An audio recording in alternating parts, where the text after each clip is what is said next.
बोल, हरि बोल, निताई गौर हरि बोल। जय जय प्रभुपाद प्रभुपाद प्रभुपाद श्रील प्रभुपाद जय जय जय जय प्रभुपाद प्रभुपाद प्रभुपाद श्रील प्रभुपाद। जय जय श्रीपाद श्रीपाद श्रीपाद श्रील श्रीपाद जय जय जय जय श्रीपाद श्रीपाद श्रील श्रीपाद। जय जय गुरुदेव गुरुदेव गुरुदेव श्रील गुरुदेव जय जय जय जय गुरुदेव गुरुदेव गुरुदेव श्रील गुरुदेव। निताई गौर हरि बोल हरि बोल हरि बोल निताई गौर हरि बोल निताई निताई गौर गौर हरि हरि बोल हरि हरि बोल, बोल गौर हरि बोल। निताई गौरांग प्रेमानंदे हरि हरि हरि हरि हरि हरि बोल, बोल। हरि हरि बोलो बोल। जय जय श्री राधे जय जय श्री राधे जय जय श्री राधे राधे श्याम। निताई गौरांग भगवान जय जय श्री वृंदावन धाम की जय। ओम नमो भगवते वासुदेवाय ओम नमो भगवते वासुदेवाय ओम नमो भगवते वासुदेवाय नारायणं नमस्कृत्य नरं चैव नरोत्तमं देवीं सरस्वतीं व्यासं ततो जयमुदीरयेत् नष्टप्रायेषु अभद्रेषु नित्यं भागवत सेवया भगवती उत्तम श्लोके भक्तिर्भवती नैष्ठिकी। परम धर्म भागवत धर्म के अनुशीलन के अंतर्गत श्रीमद् भागवतम और श्रीमद् भागवत के अनुगत जो शुद्ध भक्ति प्रसूत महान भक्तों के शुद्ध भक्तों के हमारे पूर्व आचार्यों के जो उद्गार हैं उपदेश हैं उनके अनुभव है उन्हीं के संग्रह रूप संग्रहों में एक संग्रह जो प्रेम भक्ति चंद्रिका हमारे नरोत्तम दास ठाकुर जी के उद्गार उपदेश और अनुभव हम सबके परम हितार्थ जिनका हम अनुशीलन कुछ महीनों से कर रहे हैं उसी अनुशीलन को आज विशेष रूप से मोक्षदा एकादशी के दिवस से अनुशीलन को हम आगे बढ़ाएंगे। तो पिछली त्रिपदी में विशेष रूप से नरोत्तम दास ठाकुर जी ने सुख रूप जो वस्तु है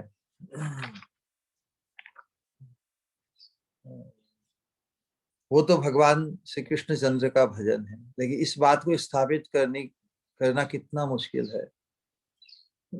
इस चीज को समझाते उन्होंने बताया कि विषय भोगों की विषय में विष मतलब जहर जो मृत्यु ही प्रदान करता है, तो विषय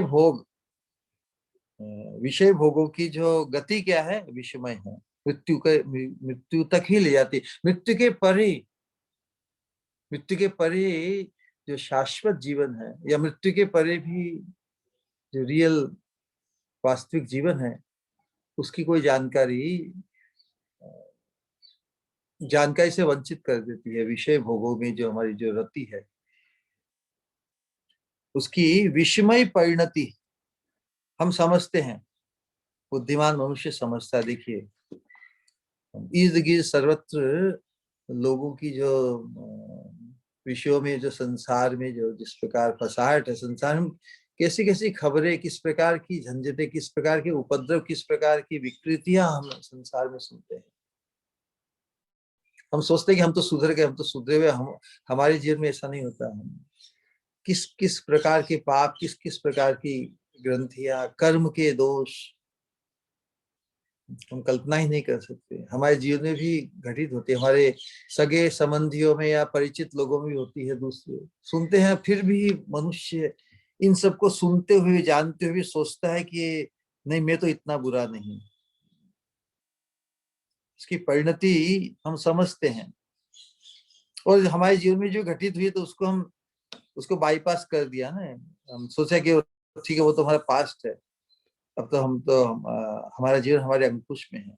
हम ऐसा समझते हैं, ऐसा मान लेते हैं कि वी आर इन कंट्रोल।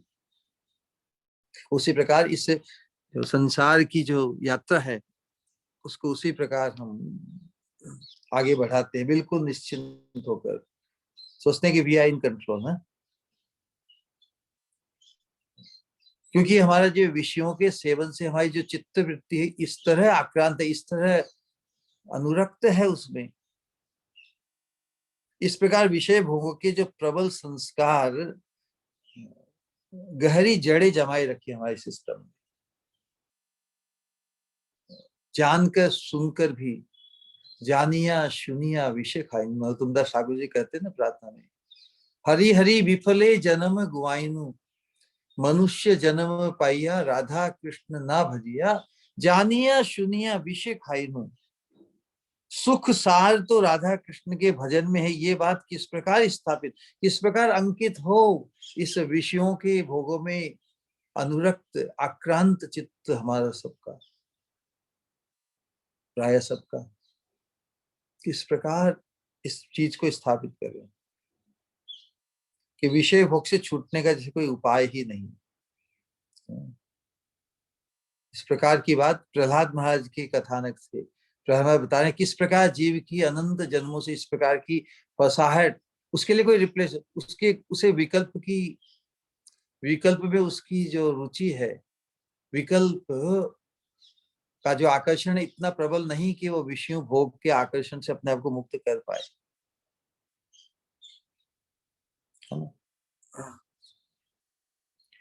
लेकिन जब परिस्थिति घटित होती है भगवान की, ये संसार की स्थिति ऐसी है ना कि यहाँ पर सब कुछ परिवर्तनशील है, इसलिए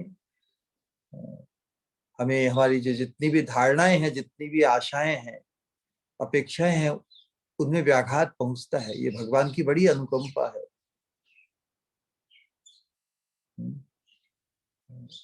त्रैवर्गिक आयास विघातम अस्मत् पतिर्विधत्ते पुरुषस्य शक्र ततोनुमेयो भगवत प्रसादो। भगवान तो अपनी कृपा इन परिवर्तन के माध्यम से निमित्त बनाकर हमें चेताते हैं कि तू कहाँ फंसा हुआ है, किसकी आशा को बांधे सुखी होना चाहता है, किसके आश्रय में रहकर अपने आप को सुकून महसूस कर रहा है। ये अवस्था ऐसी है। फिर भी महत् पुरुष जब जीवन में आते हैं और जब इन विषयों की जो विषमय परिणति मतलब परिणाम का अंतिम विषमय है, तो बुद्धिमान व्यक्ति का क्या कर्तव्य है कि मनुष्य के लिए ये सब उपदेश है। मनुष्य को उपदेश दिया कि ये जो शरीर मिला है, ये नर देह है, ये भजन की उपयोगी है। तो इससे भगवान के चरणों का भजन नहीं करेगा तो तू इस गलत से नहीं निकल पाएगा। क्योंकि हम विषयों में अनुरक्त होकर भी हमारा लक्ष्य तो आनंद की खोज, आनंद की अनुभूति है। क्योंकि विषयों से प्राप्त जो आनंद है वो अति लघु है। हमेशा ही जीव अतृप्त ही बना रहेगा, हमेशा ही अभावग्रस्त रहेगा। कोई भी अवस्था में व्यक्ति तृप्त नहीं होगा, हमेशा ही अभाव अतृप्त ही रहता है। उस अतृप्त अवस्था में ही उस विषयों के भोगों में ही तृप्ति प्राप्त करने की आशा को संजोकर वो अतृप्त अवस्था में ही मृत्यु को प्राप्त कर जाता है। और मृत्यु के समय जिन आकांक्षाओं, जिन वासनाओं की अतृप्ति के कारण वो उन्हीं में आसक्त रहता है, उन्हीं की पूर्ति के लिए, तो उन्हें इस संसार की वासनाओं को ही पूर्ण करने के लिए पुनः उसे अवसर दिया जाए संसार में ही आने के लिए। लेकिन अखंड परमानंद के स्रोत, परमानंद स्वरूप तो भगवान श्री कृष्ण चंद्र है। मनुष्य समझ सकता है, लेकिन समझकर भी जब तक उसका वातावरण परिवर्तित नहीं होता, जब तक उसका संग, जो दूषित संग से अपने आप को नहीं बचाता यदि वो, तो उसके असत संस्कार, वासनाओं का खिंचाव उसे पुनः उस दुसंग अर्थात नश्वर जड़ विषयों में संग के भोग में ही जो अपने परम आनंद को मान लेता है, सोचता है कि यस यही तो परम सुख है।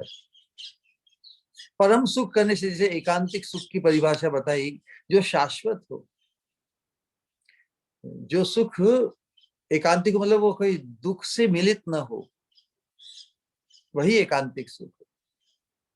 तो एकांतिक सुख, अखंड सुख, शाश्वत सुख है, भगवान के संबंध से ही है, भगवान के सेवा संबंध से ही है।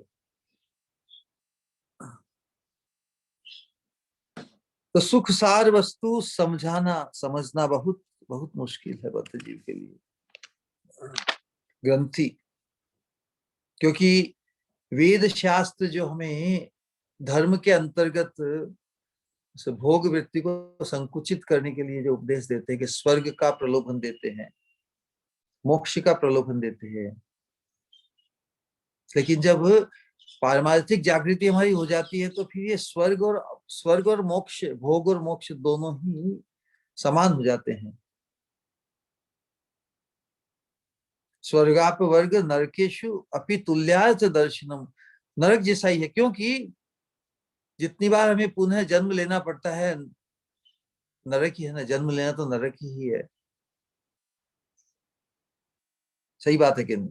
तो भगवान का जो भक्त है वो स्वर्ग के प्रलोभन को, अपवर्ग मतलब मोक्ष के प्रलोभन को नरक के समान ही देखता है। क्यों नरक के समान देखता है? कि हमारा स्वरूप तो नित्य, हम शुद्ध आत्मा है, भगवान का अंश होने से भगवान के नित्य दास है। तो शुद्ध चित्त जो हमारी आत्मा है, जो त्रिगुणातीत है ना, आत्मा का तीन गुणों के साथ स्पर्श नहीं है, लेकिन चेतना विकृत हो जाती है। आत्मा तो जड़ पदार्थ नहीं है, तीन गुणों से निर्मित पदार्थ नहीं है। जो चेतना है वो इन पदार्थों के आकर्षण से दूषित हो जाती है, और उस चेतना को लेकर ही आत्मा सुख दुख का, इस द्वैत का अनुभव करता है। वास्तव में भगवान जैसे भगवद गीता में कहते हैं कि दुखालयम अशाश्वतम, ये संसार में जब आकृष्ट हो जाती है चेतना संसार के विषय भोगों में, तो दुखमय है। संसार में सुख नहीं है, यही यथार्थता है। संसार में दुख है, यही ज्ञान है। संसार में सुख नहीं है। संसार में जो सुख माने वो पशु वृत्ति, तमोगुण है। अज्ञान क्या है? कि संसार में सुख है, संसार के विषयों में जो विस्मय है, उसमें जो सुख माने वो अज्ञान है। तो संसार दुखदाई है, वो ज्ञान है। भगवान ने ज्ञान की शिक्षा में कहा कि दुखालयम शाश्वतम। अज्ञान की सहज परिभाषा यदि किसी को जाना है, अज्ञान क्या है, तो संसार में सुख माने वो अज्ञान है, संसार में दुख माने वो ज्ञान है। लेकिन अज्ञान से मुक्त हो गए, हम ज्ञान में अवस्थित हो गए, लेकिन वो पर्याप्त नहीं। हमें दिव्य ज्ञान, क्योंकि हम तो शाश्वत सुख की खोज में हैं, तो दिव्य ज्ञान तो भगवान के दिव्य नाम रूप गुण लीला का जो अनुशीलन है, भगवान का जो रूप है, कंदर्प कोटि कमनीय, भगवान के रूप में इतना आकर्षण है। जब तक भगवान हमारे उस प्रकार के आकर्षण का केंद्र नहीं बनते, तब तक हम केवल ये मानकर कि भाई संसार दुखदायी है, ये पर्याप्त नहीं। हम सुख की खोज में है। संसार का विकल्प तो हमें तो नहीं है ना। तो विकल्प तो भगवान कृष्ण के चरणों की भक्ति है। उसमें उसके अनुशीलन से हमें जब दिव्य सुख,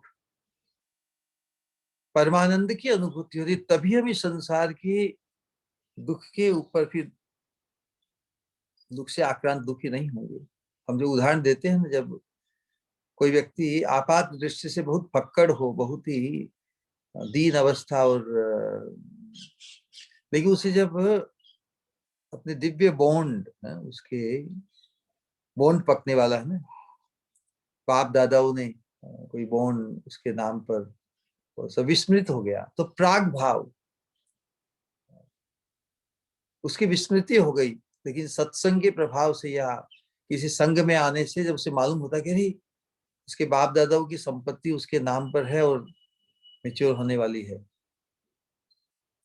इस चीज की जानकारी जब दूसरे लोगों को होती है, अरे भाई ये व्यक्ति पकड़ नहीं है, इसके तो करोड़ों की संपत्ति है, अरबों की संपत्ति है, तो सब उसके मित्र और सब कुछ अनुकूल होने लगते हैं। उसी प्रकार महत संघ में आकर जीव जब अपने दिव्य गंतव्य, दिव्य सौभाग्य का उजागर होता है उसे, तो फिर संसार के दुख से भी वो विचलित नहीं होता, बल्कि अपना जो पोटेंशियल है उसकी, मनुष्य भगवान के संबंध से, भगवान के भजन में उसकी रुचि उत्पन्न हो जाती है, क्योंकि वो वास्तविक जो परम सुख सार है भगवान के चरणों का भजन, इसमें उसकी स्थिति हो जाती है। तो जब इस भक्ति मार्ग में वहां प्रवेश होता है, तब ये समझ में आता है कि स्वर्ग की स्थिति, स्वर्ग की प्राप्ति या मोक्ष में की स्थिति भी वस्तुतः जीव के लिए सर्वनाश ही है ना, क्योंकि जो शाश्वत नहीं वो तो नश्वर है। नश्वर यदि हमारा गंतव्य हो तो सर्वनाश ही है ना। नाश मतलब नश्वर। तो किस प्रकार युगल चरणों में रति उत्पन्न हो, और हमारी जो दयनीय स्थिति है उसका वेरी क्लियर चित्रण यदि हमारे सामने प्रकट और प्रकाशित हो जाए, तो हम फिर तो उस विषमय अवस्था, जानबूझकर यदि कोई विष खाता है तो कमिटिंग सुसाइड, तो कम से उससे बच सके उसके लिए ही बार बार जो उपदेश हैं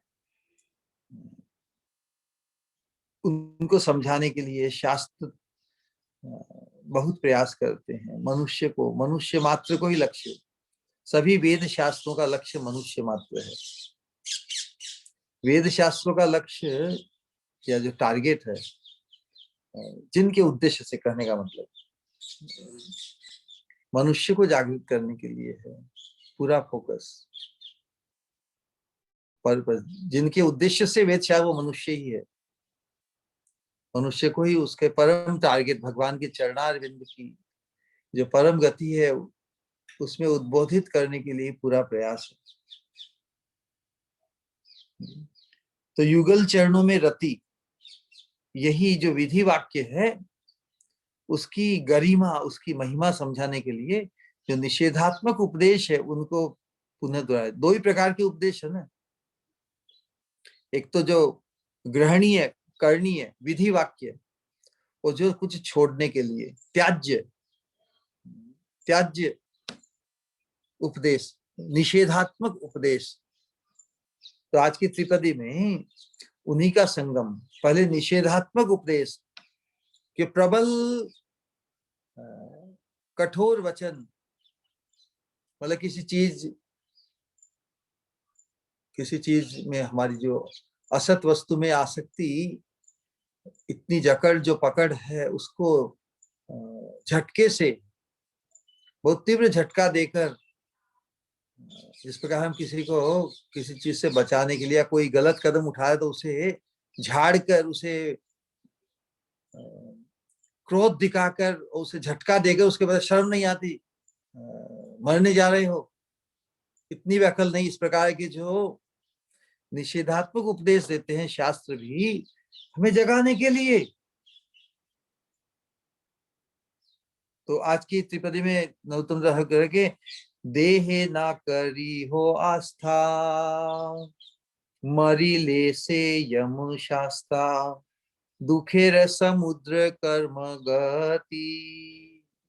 इस देह के कारण, जो देह बड़ा उपयोगी है, शरीर माध्यम खलु धर्म साधनम, इस मनुष्य देह की परम उपयोगिता है,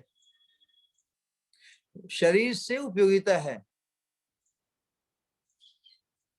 तो शरीर से जो जो सिद्ध, परम सिद्ध करना है, उसको मद्देनजर रखना है, न कि शरीर उपयोगी इसलिए शरीर में ही आसक्त हो जाए, है ना। एक साथ एक ट्विस्ट है एक प्रकार की।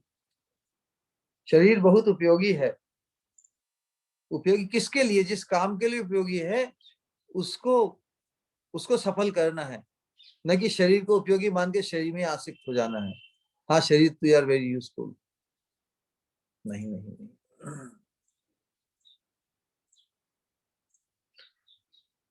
तो अपने मन को इस युगल भजन का उपदेश देते हुए, जो देहाभि देह में अभिनिवेश, देह में हमारा जो आवेश है, स्वयं को देह मानना, यही देह में आवेश है। हम स्वयं को ये नश्वर, ये शरीर जैसा भी हमारे पास है, रूप रंग यौवन संपन्न, हम ये रियलिटी, हम इससे अपने आप को दूर नहीं कर सकते। इस शरीर के अतिरिक्त भी हमारा कोई अस्तित्व है, शरीर ही हमारा वास्तविक परिचय है।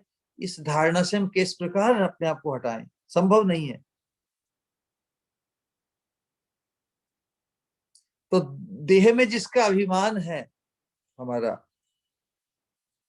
उसकी दुर्गति का वर्णन कर रहे हैं। तो देह को ही अपना वास्तविक परिचय मानता है, तो इस देह का परिणाम क्या होता है, देह की गति क्या है, देह की गति क्या है, सब जानते क्या नहीं। देह की गति तो मृत्यु है। देह जब अग्नि संस्कार उसके होते तो राख बन जाती है ना। जब खुला छोड़ दिया तो गीदड़ शियार उसको खा जाते हैं, विष्ठा बन जाता है उनका। कोई सजा कर उसे जमीन में गाड़ता है तो वो कृमि कीड़े मकोड़े का चाट जाते हैं उसको। तो कह रहे हैं कि इस नश्वर पंचभौतिक देह में आस्था रखना उचित नहीं। देह ना करी हो आस्था, क्योंकि जिसकी इस शरीर के भोग में ही बड़ी आस्था है, बड़ी आशा और निष्ठा है, वो हरि भजन नहीं कर सकता। जो शरीर में इंद्रियों के भोगों में ही जिसकी अनुरक्ति है, एक साथ शरीर के भोगों में अनुरक्त और एक साथ वो भजन, दोनों एक साथ नहीं हो सकते ना। इसलिए जब हमारी परमार्थिक सत्संग में हमारी जब जागृति होने लगती कि हाँ, ये मनुष्य शरीर मिला है हमारे परमार्थ को सिद्ध करने के लिए, तो फिर धीरे धीरे साधन भक्ति के माध्यम से हम शरीर भले ही इंद्रिय भोगों में आसक्त और अनुरक्त हो और उसके प्रति आकृष्ट हो, फिर भी भजन को धीरे धीरे बढ़ाते हुए हमें, क्योंकि कितना इन्वेस्ट करते हैं हम शरीर को किस प्रकार नियोजित करते हैं, उसको उपयोग में लाते हैं, कितने प्रमाण में भजन, कितने प्रमाण में शारीरिक की जो मिनिमम आवश्यकताएं उसकी है, या भोगों में अनुरक्त होकर तो हम इस शरीर का जो मुख्य उद्देश्य है उसका विस्मरण हो ही जाएगा। तो कह रहे हैं कि जिसका शरीर में ही, भोगों में ही अभिनिवेश या आवेश है, शरीर करने से मन और शरीर दोनों आ जाते, सूक्ष्म शरीर और मन बुद्धि चित्त अहंकार ना, चारों। अंतःकरण भी शरीर ही है। तो जो अनुरक्त तो हम मन से ही बुद्धि से होते हैं ना। तो स्थूल इंद्रियों के भोगों में यदि हम अनुरक्त होते हैं तो हरि भजन नहीं हो सकता। तो जो आस्था नहीं रखनी चाहिए हमें, देहे ना करी हो आस्था। आस्था चैनल आती है ना, आस्था। तो हमारी आस्था तो ऑलरेडी कितनी चीजों में, असत पदार्थों में लगी हुई है। तो इस असत पदार्थों में जो शरीर को लेकर जो आस्था है, उसका विपरीत परिणाम जब तक हमें अनुभूत नहीं होता तब तक हम हरि भजन में किस प्रकार इस आस्था को जोड़ेंगे शरीर को। आस्था के अनेक अर्थ होते हैं। विश्वास, बड़ा विश्वास है हमें शरीर पर, अपने शरीर पर बड़ा गुमान है, इसकी शक्ति पर, इसके रंग रूप पर, यौवन पर, इसकी गतिविधि, हमारी मन की बुद्धि की चतुरता, चापल्य, बड़ा विश्वास है। आस्था के अनेक अर्थ होते हैं। एक होता विश्वास, आस्था है मतलब यत्न करते हैं ना। आस्था का एक अर्थ तो यत्न, सहारा है ना। आस्था, उसकी आस्था है, अवलंबन, सहारा। आस्था का अर्थ अपेक्षा भी होता है ना। मनोयोग, इस प्रकार की इस आस्था के अनेक अर्थ है। उस अनेक सभी अर्थों का निरूपण महत् पुरुषों ने बताया है कि किस प्रकार इस शरीर में जो हमारी जो आस्था है वो किस प्रकार दुष्परिणाम, ये हमारे अनंत जन्मों के भव बंधन का कारण बना है। तो इस पंच भौतिक जड़ देह के प्रति इन सब का त्याग न करने से भगवत भजन संभव नहीं। हम जिस भगवत भजन की महिमा श्रवण करते आए हैं, एक साथ हम ऐसी दुविधा में फंस गए हैं कि यहाँ मनुष्य होने के नाते पूर्व जन्मों के भक्तिमय संस्कार के कारण भजन में हमारी रुचि भी होती है, लेकिन पूर्व जन्मों के असत भोगों के संस्कार के कारण भोग में भी अनुरक्ति रहती है। बहुत बड़ी टसल है हमारे जीवन में। साधक के जीवन में होती है। जो बिल्कुल जो साधक नहीं है वो तो उसकी एकांतिक मति भोगों में ही है। वो तो धर्म का पालन भी भोगों को पुष्ट करने के लिए ही करता है। लेकिन साधक मतलब जो परमार्थ में जागृत, परमार्थ की में उसकी थोड़ी रुचि, अपने मनुष्य जीवन के परम लक्ष्य को सिद्ध करने के लिए जो थोड़ा उसकी समझ में आई है, उसके लिए स्ट्रगल होती है। तो साधना स्ट्रगल, जो साधक नहीं है वो सोचते हैं कि वो जो कर रहा है भाई उसी में मग्न है ना, कि उसे कुछ एडजस्टमेंट करने की जरूरत नहीं। वो तो एक ही दिशा में बस भोगों को सिद्ध करने में ही लगा हुआ है। लेकिन साधक सोचता है कि देखो मैं 24 घंटा यदि इस प्रकार रहूंगा तो भजन कैसे कर पाऊंगा। तो जो भजन बढ़ाना चाहता है वही साधक है। लेकिन जो अज्ञान में बहुत से लोग ऐसा सोचते हैं कि भाई अभी तो यौवन काल है, हम इर्द गिर्द सामाजिक पारिवारिक लोग भी कहते हैं कि ये भजन में इसी अवस्था में क्या इतना देना है, अरे भजन करने के लिए बहुत समय बाकी है, अभी तो यौवन काल है, बहुत दिन जीना, अभी तो अभी मन भर कर विषयों का भोग कर लो। वृद्धावस्था में ही भजन करने से काम चल जाएगा, है ना। वृद्धावस्था भी आएगी ना। जीवन में ब्रह्मचर्य है, फिर गृहस्थाश्रम है, वानप्रस्थ आश्रम, फिर संन्यास है। अभी जो संन्यास आश्रम या जो वृद्धावस्था में करना, उसके लिए अभी क्यों इतना समय बर्बाद करना। अभी जो प्राइमरी जो काम है उसको पूरा करो, विषय भोग कर लो, बाद में ही हरि भजन से काम चल जाएगा। तो नश्वर देह में यदि ऐसा विश्वास यदि हमारा होगा, क्या उचित है क्या? क्योंकि ये शरीर किस समय नष्ट हो जाए। मृत्यु एक अद्भुत वस्तु है। मृत्यु साइमल्टेनियसली इमिनेंट और इमानेंट है। इस चीज का जिक्र पहले भी बहुत बार कर आए हैं। अवश्य होगी, ये तो सब जानते, ले कब होगी इसका किसी को पता नहीं। तो ये बहुत अधिक डेंजरस है। अवश्य होगी, इसमें यदि हम जागृत नहीं होते तो कब हो जाएगी, इसको सुन के तो हमें थोड़ा जागृत हो जाना चाहिए। क्योंकि जो मुख्य उद्देश्य है, थोड़ी भी इतनी समझ है कि हाँ भजन करना चाहिए, वृद्धावस्था में केवल वृद्धावस्था कब? इसी प्रहलाद महाराज कहते हैं कौमार आचरित प्राज्ञ, बुद्धिमान व्यक्ति को या मनुष्य जीवन पाकर बचपन से ही हरि भजन में संलग्न होने की सलाह दी जाती है। कौमारे आचरित प्राज्ञ धर्मान भागवताम दुर्लभम मानुषम देहम तदपि अध्रुवम और सिदम। ये शाश्वत नहीं है लेकिन बहुत बड़े लाभ को देने वाला है। तो जो वस्तु शाश्वत नहीं है, कोई मैजिक वॉन्ड, जादुई छड़ी हमें मिल जाए और कुछ दिनों के लिए ही हो, तो जितने दिन है उसी समय उसका पूर्ण उपयोग कर लेंगे ना। यदि जादू की छड़ी में मिले और हमेशा हमें इस पर रहने वाली हो तो उसकी कोई वैल्यू हम नहीं कर पाएंगे। उसी प्रकार मनुष्य देह बहुत ही उपयोगी है, अर्थदम परम लाभ को देने वाला, लेकिन अध्रुवम, हमेशा रहने वाला नहीं है, छूट जाने वाला है। रहते रहते ही इसका उपयोग कर लेना चाहिए। लब्ध्वा सुदुर्लभम इदम बहु संभवान्ते मानुष्यम अर्थदम अनित्यम अपीह धीर है। धीर मतलब बुद्धिमान व्यक्ति का क्या कर्तव्य फिर? तूर्णम यतेत न पतेत अनुमृत्यु यावन। शीघ्र से शीघ्र इसका जो मुख्य उपयोग है उसको ले लेना है, उसको पूर्ण कर लेना है। तूर्णम यतेत न पतेत अनुमृत्यु यावन निःश्रेयसाय विषय है खलु सर्वतः।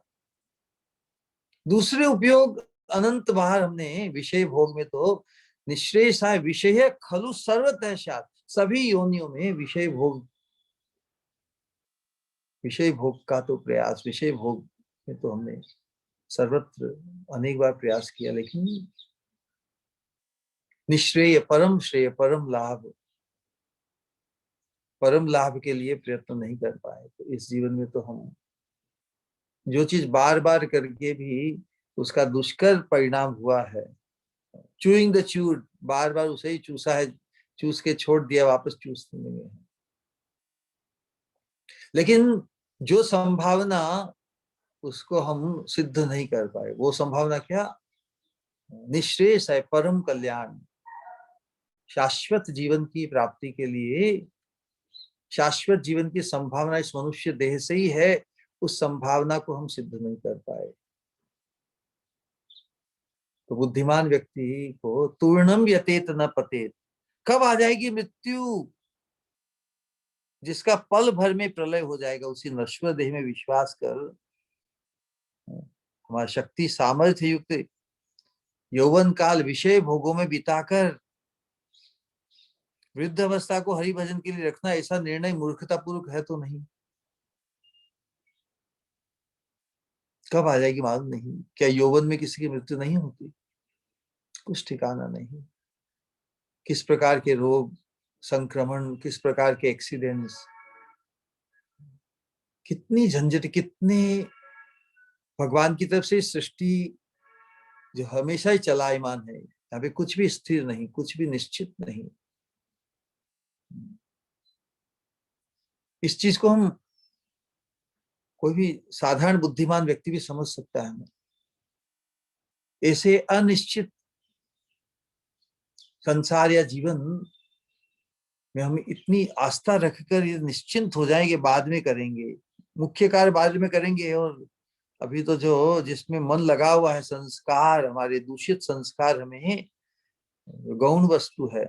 ऐसा नहीं कि संसार में भोग उपलब्ध नहीं है, स्वयं मात्रा आत्म प्रसिद्ध है। यदि भोग की तृप्ति के लिए साधन नहीं होते तो जीव तो दुखी हो जाता। भगवान जीव को एकदम दुखी नहीं करना चाहते, इसलिए भोग भी दिए हैं। भोग का विकल्प उसके लिए कि नहीं, अब तुम मनुष्य योनि को पाए हो, इसलिए अब तुम भोग में मत फंसो। पाश्विक वृत्ति से, आहार निद्रा भय मैथुन से जीव को, मनुष्य को वंचित नहीं किया भगवान ने, लेकिन साथ में बुद्धि दी है कि इससे ऊपर, इससे परे भी एक कार्य है, मुख्य कार्य, जिसको मनुष्य ही पूर्ण कर सकता है, उसको नजरअंदाज नहीं करें।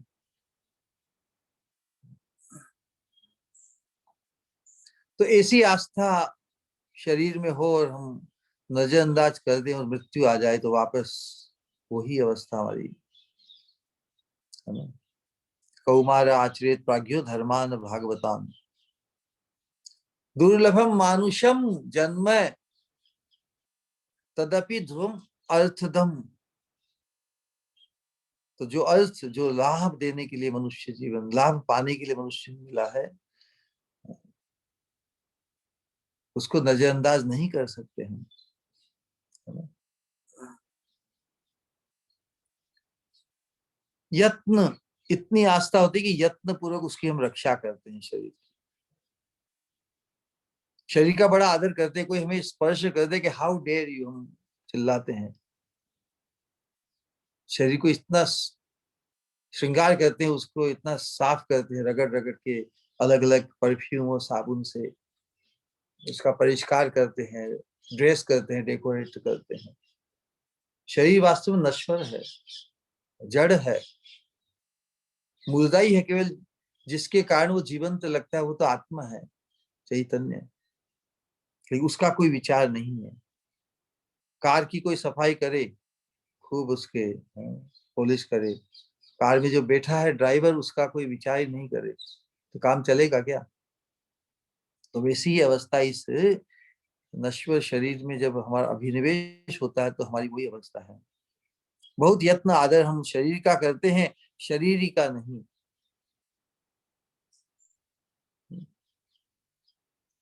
बाहरी जो अवस्था है शरीर की, शरीर का ही परिचय देते हैं ना। कोई धनी हो या ज्ञानी हो, तपस्वी हो इत्यादि, ये सब आत्मा के परिचय नहीं है। आत्मा का परिचय तो वही है, जीवेर स्वरूप हो कृष्ण नित्य दास। लेकिन हम शरीर का यत्न आदर करते हैं कि बहुत से टाइटल हमें इस शरीर के मिलते हैं, उन टाइटलों में मग्न होकर हम जो हमारा वास्तविक परिचय है, आत्म परिचय, उसको भूल जाते हैं। इसलिए शरीर तो हमें वास्तव में, जितना हम आदर शरीर को देंगे तो उतना ही आवेश उसमें बढ़ेगा ना। नश्वर शरीर का आवेश बढ़ेगा, नश्वर शरीर से आइडेंटिफाई हम करेंगे तो फिर परमार्थ पद पर नहीं हमारा मन लगेगा, शरीर में ही मन लग जाएगा।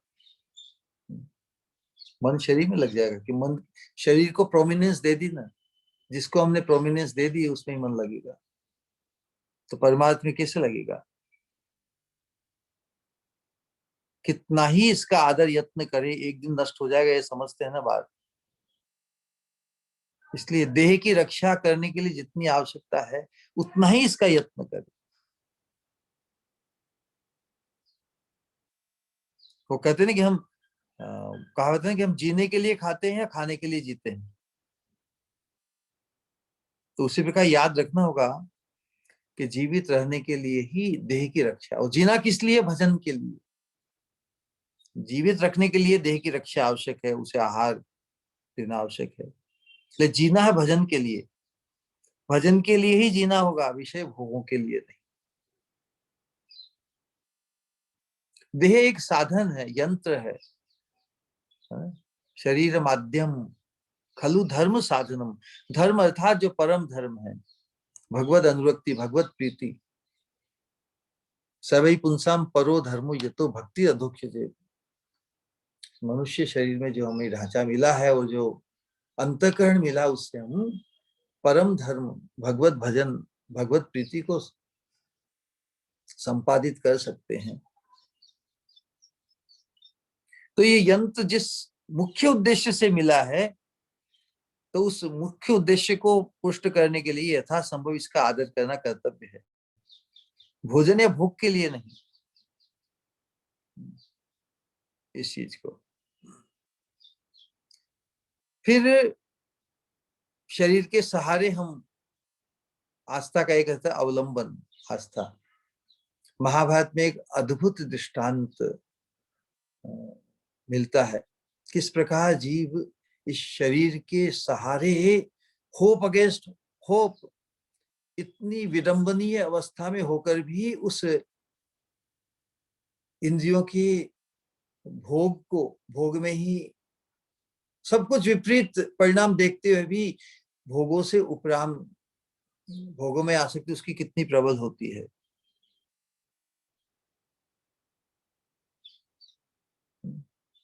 शरीर के भरोसे रहकर बुद्धिमान व्यक्ति सोचता है कि हाँ अभी तो बहुत जीना है, तो बहुत जीने के चक्कर में जो प्राइम टाइम शरीर में आता है, जो जो उसकी शरीर सशक्त हो, मन बुद्धि भी अपने साथ में हो। कवि कुलशेखर क्या करते कि कृष्णा त्वदीय पद पंकज पंजरांतम अद्यैव में विशतु मानस राजहंस प्राण प्रयाण समये कफवात पित्तै कंठावरोधन विधौ स्मरणम कुतस्ते। श्री प्रभुपाद जी ने इस श्लोक को भजन के रूप में गाया है। सभी साधकों को ये कंठस्थ करना चाहिए। ये जागृति के लिए बहुत ही जबरदस्त वेकअप पॉइंट है। कृष्णा त्वदीय पद पंकज पंजरांतम अद्यैव मे विशतु मानस राजहंस प्राण प्रयाण समये कफवात पित्तै कंठावरोधन विधौ स्मरणम कुतस्ते। कवि कुलशेखर भगवान में अनुरक्त होने का जो मुख्य प्रयोजन है उसको सिद्ध करने के लिए व्यक्त कर रहे हैं अपने भाव को। कृष्ण त्वदीय पद पंकज पंजरांतम अद्यैव में विशतु मानस राज, अपने मन को राजहंस, हंस क्या करता है, कमल की पंखुड़ियों में अपनी चोंच को प्रवेश कराता है ना। तो कह रहे कि हे कृष्ण अद्यैव, अभी के अभी, तुरंत, विदाउट विलंब, अद्यैव में विशतु मानस राज, मेरे मन रूपी हंस को, या हंस रूपी मन को, मन रूपी हंस को आपके चरण रूपी कमलों की पंखुड़ियों में प्रवेश होने दो, मतलब उसमें अनुरक्त होने दो। अनुरक्त है ना हंस, तभी तो कमल में एक की पंखुड़ियों में अपनी चोंच को डालता है। क्यों अभी के अभी? क्योंकि प्राण प्रयाण समय कफवात पित्तै, प्राण पखेरु उड़ने का समय आएगा, उसमें कफवात पित्त दोष के कारण कंठावरोधन, सब कंठ अवरुद्ध होने से स्मरणम कुतस्ते, आपका स्मरण किस प्रकार हो पाएगा? मैं तो आपकी विस्मृति के कारण फिर पुनः भव संसार, यम यम वापि स्मरण भावम त्यजंती अंते कलेवरम, अंत काले चे मामेव स्मरण मुक्त्वा कलेवरम, यह प्रयाति से मद भावम या नास्तित्व संशय। तो अंत समय में आपका स्मरण कैसे हो पाएगा? अंत समय में भी, अंत काले च मामेव, अंत काल में भी, ऐसा नहीं कि जिंदगी भर हमने स्मरण किया, लेकिन अंत काल में यदि विस्मरण हो गया तो बहुत डेंजरस हो गया। इसलिए कहते अंत काले च, ऐसा नहीं कि पहले बहुत भजन कर लिया इसलिए अभी ढील दे देते हैं, हमने तो बहुत भजन कर लिया। नहीं, भजन तो सतत, जो सतत हो वही भजन है। भजन अर्थात सेवा। सेवा हमारे आत्मा के साथ शाश्वत स्वरूप की वृत्ति है। तो सेवा को ही अंतराल नहीं, सेवा में सतत है। तो उसी प्रकार भजन भी सतत है, अन्यथा वो भजन की आख्या प्राप्त नहीं कर सकता। तो इस प्रकार की शरीर का अवलंबन हमें करके भजन की अवहेलना नहीं करनी है। महाभारत में एक उदाहरण आता है, उसमें बताया कि जैसे भवकूप, ये जो संसार है इसे कूप, कूप की संज्ञा दी गई है। भवकूप में जैसे हम गिर गए हैं, जीवे फैले विषय सागर से वो भक्ति विनोद ठाकुर गाते हैं ना, शरीर अविद्या जाल जड़ेन्द्रिय ताहे काल, जीवे फैले विषय सागरे। विषय सागर रूप ये भव कूप में जीव गिरा हुआ है। तो जीव की दुर्वस्था की बात हर समय हमें याद रखनी होगी। किस प्रकार है दुर्वस्था? हम जैसे एक शिकारी वन में जाता है शिकार करने के लिए, शिकार पाने के लिए, तो अनजाने में क्या होता है, कुएं में गिर पड़ा। वही अवस्था हमारी है। शिकारी गया शिकार करने के लिए, सुखी होने के लिए, धन या भोग, उसकी अपेक्षा, उसकी आकांक्षा तो वही है, भोग ना। तो हम भी इस शरीर को ही, शरीर की जो इंद्रिया है उससे भोगों का ही शिकार करना चाहते हैं ना। किस प्रकार भोग मिल जाए। हमारी इंद्रिया विषयों की तरफ इस प्रकार लोलुप है, जिस प्रकार शिकारी उसे अपने शिकार को पकड़ने के लोलुप है, वही अवस्था है। आंखें उस दृश्य को ढूंढती है। सभी रूप रंग, रूप रस गंध स्पर्श, रूप रस गंध स्पर्श और श्रवण, ये पांचों अपने विषयों को ही ढूंढती है शिकारी की तरह। एक टक जहां भी मौका मिल जाए बस। तो शिकारी कुएं में गिर पड़ा। ये कथानक है, एक दृष्टांत के रूप में बहुत अच्छा है। कुएं में गिर पड़ा, रे बाप रे बाप। तो कुएं के अंधकूप में जैसे वो जाले, तिनकों के जाले आ जाते हैं ना, तिनको, उसमें कभी कभी वो वनस्पति भी उग जाती है। तो दोनों कुएं के दोनों तरफ वो जो जाल में उसके हाथ फंस गए, तो उसको जैसे रक्षा हो गई, चलो उसका सहारे से वो कुएं में गिरने से बच गया, बीच में लटक गया। कैसी अद्भुत अवस्था ना। तो वहां पे अटक गया। हाँ, तो उसी को ही उसने सहारा बना लिया। तो जब तक वो जिस सहारे को पकड़ा है वो ढीला होके उसको गिरा नहीं दे, उतना ही उसका आविष्काल है। उसी प्रकार ये शरीर ये हमेशा रहने वाला नहीं है। शरीर में कब रोग और झटके और हार्ट अटैक या कैसी अवस्था आकर, जब तक उसको ढीला नहीं हो जाता शरीर, उसकी हम शरीर को पकड़े हुए कब तक जिएंगे, एक झटके में आउट। उसी प्रकार जो तिनकों का जो जमावट है, या कुछ वनस्पति उग जाती है ना, थोड़े झाड़ जैसे पौधे से उग जाते हैं, उसको ही पकड़ के वो लटका हुआ है बीच में।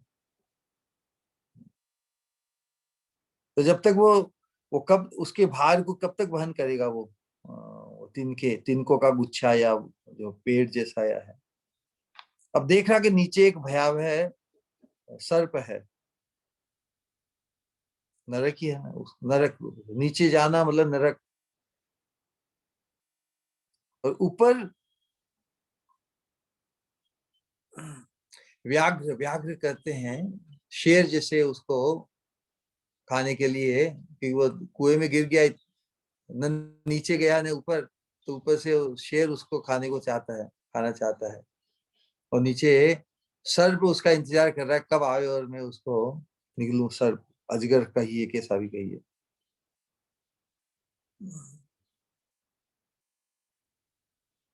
और विचार कीजिए, जिनके सहारे वो हाथ पकड़े हुए है, वहां पर दो दो चूहे हैं, एक सफेद चूहा और एक काला चूहा, उसको खोद रहे हैं।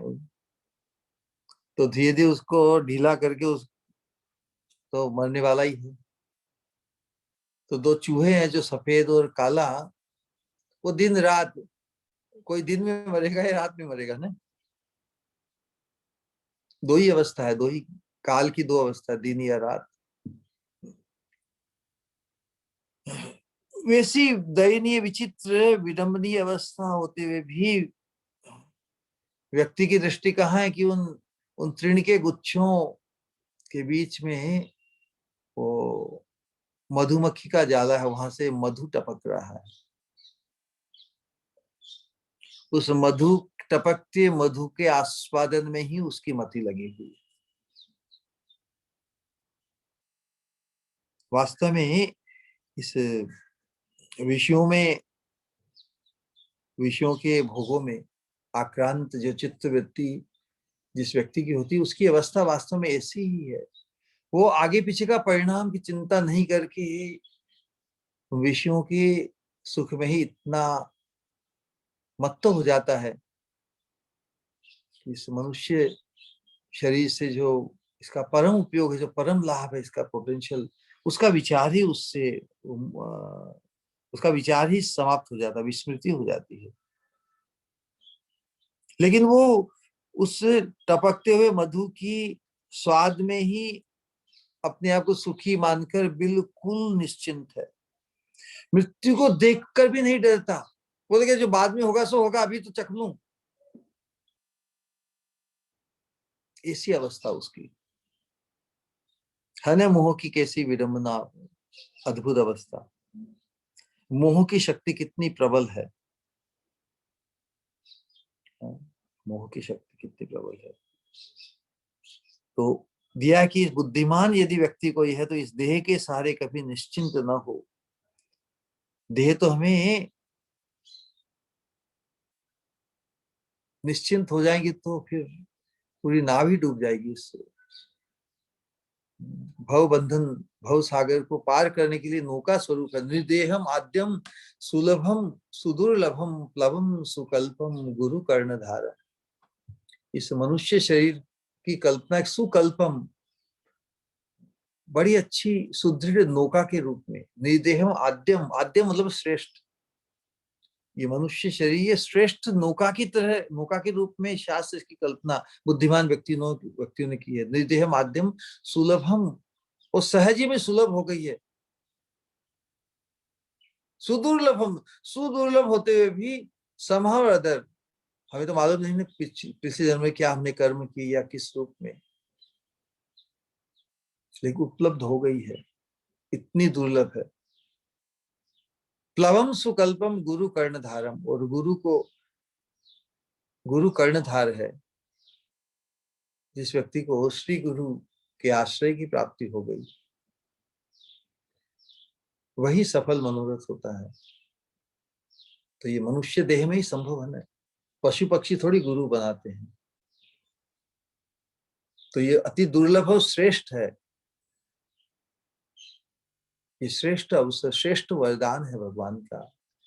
ऐसी समझ जब मनुष्य को हो जाती है तो श्रेष्ठ वरदान को we are very blessed. Very blessed होने के साथ में जो जिम्मेदारी आती है कि we have to become fully blessed, we have to become a pure devotee. हमें शुद्ध भक्त बनना है, हमें भगवत धाम की प्राप्ति, हमें भगवान का संगी बनना है। ये जिम्मेदारी, इस जिम्मेदारी को हम नहीं निभाएं, इस जिम्मेदारी को नहीं ले, इस बीड़े को नहीं उठाएं शुद्ध भक्त बनने के लिए, शाश्वत जीवन की प्राप्ति के लिए, भगवत धाम भगवान के सानिध्य को प्राप्त करने की संभावना इस मनुष्य देह में है।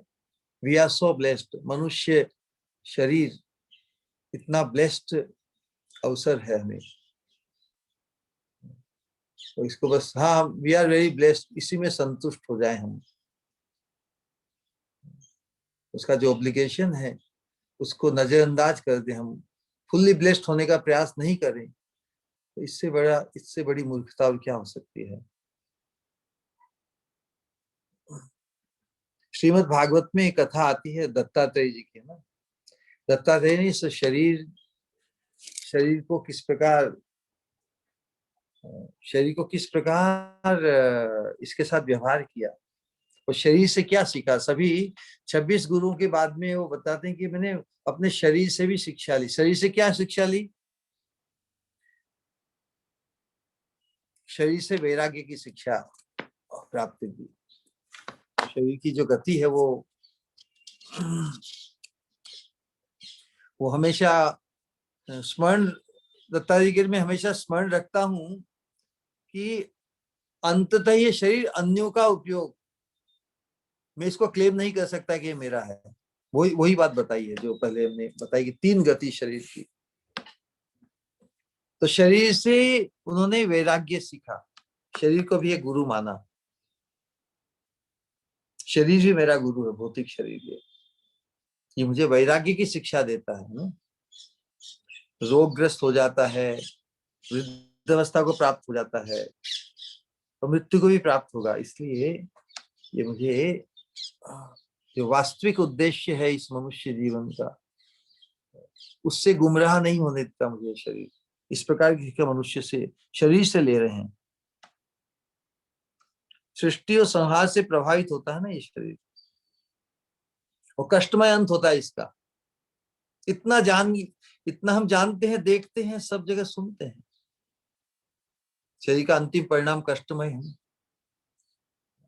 रोगग्रस्त, वृद्ध अवस्थाग्रस्त और मृत्यु को प्राप्त होगा। तो फिर जिसकी गति इतनी कष्टमय है, उसमें अनुरक्त बुद्धिमान व्यक्ति होगा। तो हम अपने आप को बुद्धिमान मानते हैं, तो अपने आप को चैलेंज करना चाहिए ना कि नहीं, बुद्धिमान हूं तो इस शरीर में इतना अनुरक्त होऊंगा। जिसकी अंतिम गति कष्टमय और नष्ट होने की है, उसमें कौन अनुरक्त होना चाहेगा। हाँ, यद्यपि ज्ञान प्राप्त करने के लिए इस शरीर की उपयोगिता है, तो उस उपयोगिता को सिद्ध करने के लिए ही हमें जागृत रहना है इस शरीर के साथ। शरीर को उतना ही सजाए, उतना ही पोषण उसका करें कि इससे जो मुख्य उद्देश्य है, लेकिन शरीर में ही हम अनुरक्त हो जाएंगे। तो जिसमें अनुरक्त हो जाते हैं वही यदि नष्ट हो, वही रोगग्रस्त हो, वही पीड़ा का कष्टकारी हो, तो वही दुख का कारण है। तो शरीर में अनुरक्त नहीं होते हुए शरीर की उपयोगिता जो दिव्य ज्ञान की प्राप्ति,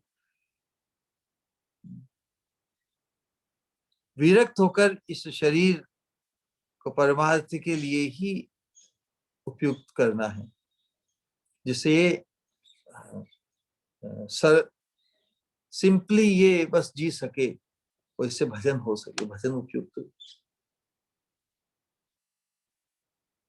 शरीर से बड़ा लाभ यही है ना, हम मनुष्य कि हम संसार के बारे में जानते हैं और परमार्थ के बारे में भी जान सकते हैं। लेकिन मनुष्य को ये अवश्य चाहिए कि इसका जो इंडिस्पेंसिबल, अपरिहार्य, इसको हम हटाया मिटाया नहीं जा सकता, इसका दुखमय जो भविष्य है उसको सदैव स्मरण में रखे,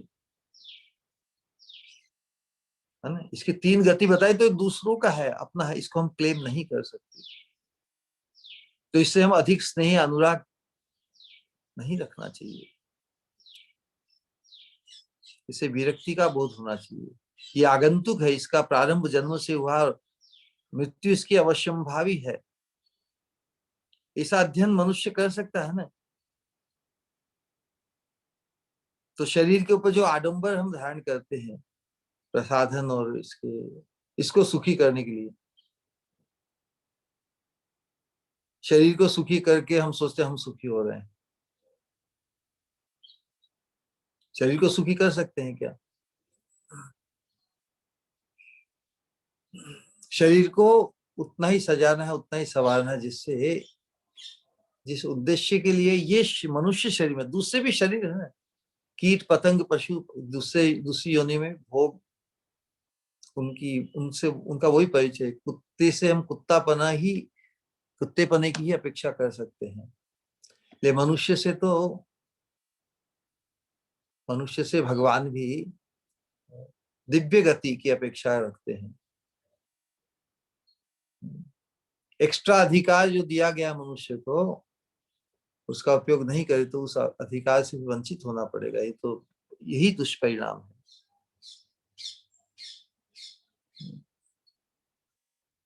तो शरीर में इतना विश्वास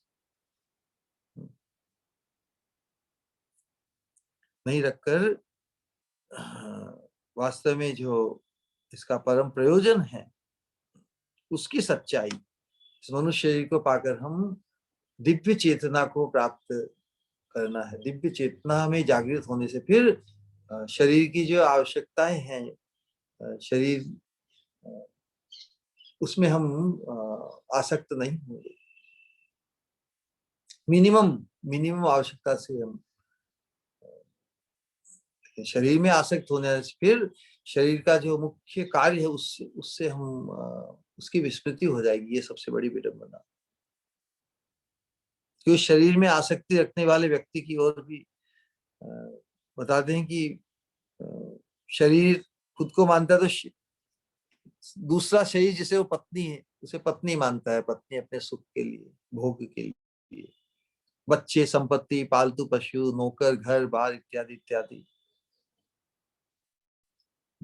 बहुत संघर्ष करता है ना अत्यधिक। शरीर के परिचय से ही अपनी वास्तविक आइडेंटिटी को, शरीर की तुष्टि के लिए सब कुछ करता है। और शरीर की जो आइडेंटिफिकेशन इतनी प्रबल हो जाती है, जिंदगी भर उसी में ही इन्वेस्ट करता रहा ना, शरीर और शरीर के संबंध से। और व्यक्ति सोचता है मेरी संतान हो गई, संतान की संतान हो गई, मैं दादा बन गया, परदादा बन गया। तो उसी प्रकार ये उसका उदाहरण दिया था। एक वृक्ष, वृक्ष क्या करता है कि वृक्ष नष्ट होने के पहले अपने बीजों को ही, रोपण को देखता है कि वो वृक्ष भी उग रहे हैं ना। वृक्ष के पास में दूसरे वृक्ष भी उगते जाते हैं उसी वृक्ष के बीजों।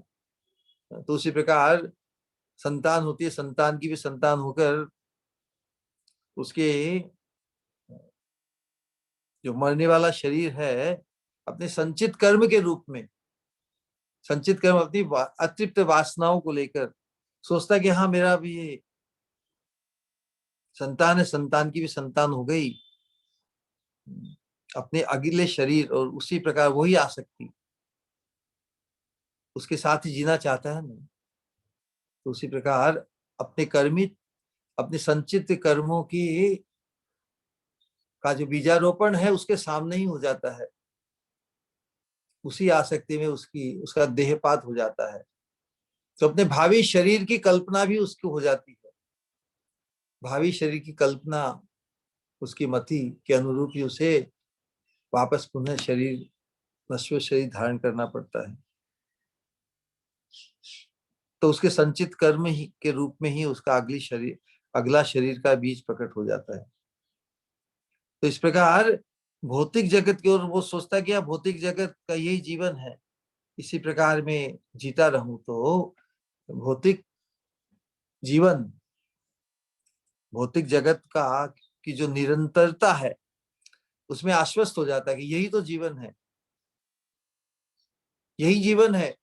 इसके परे जो शाश्वत जीवन या जो जन्म मृत्यु जरा व्याधि से की विडंबनाओं से मुक्त कोई जीवन है, उसकी धारणा में उसका विश्वास ही नहीं हो पाता। क्योंकि वर्तमान इस नश्वर जगत में जो हमारा जीवन है उसमें हमारी आस्था इतनी प्रबल होती है, it is such A tremendous reality के उसके अतिरिक्त दूसरी रियलिटी कल्पना जैसी लगती है।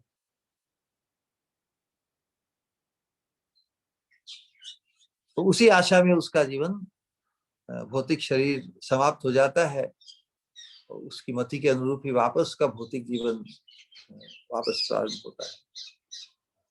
तो इसका तर्क दिया जा सकता है कि भाई जब शरीर की इतनी उपयोगिता है कि इससे हम परमार्थ को सिद्ध कर सकते हैं, तो फिर इसको अच्छी तरह से क्यों नहीं सजाया जाए, इसका आदर किया जाए। जैसे गुरु से हमें उपदेश मिलते हैं तो गुरु की तो पूजा करते हैं, उसकी प्रियता उसको बहुत। तो ये शरीर कोई ऐसे कोई व्यक्तिगत किसी गुरु की तरह नहीं है, कोई उपकारक नहीं है। उपकारी गुरु की तरह इसकी स्थिति नहीं है, कोई ज्ञान देने के लिए नहीं आता, बल्कि इसकी पीड़ा और इससे जो कष्ट होता है, इसको देखकर कोई भी विवेकवान व्यक्ति ये निर्धारित कर सकता है कि भौतिक जीवन की व्यर्थता, भौतिक जीवन की व्यर्थता को प्रकाशित करता है ये हमारा शरीर, न कि एक गुरु बनकर हमारे परम कल्याण के मार्ग खुलता है।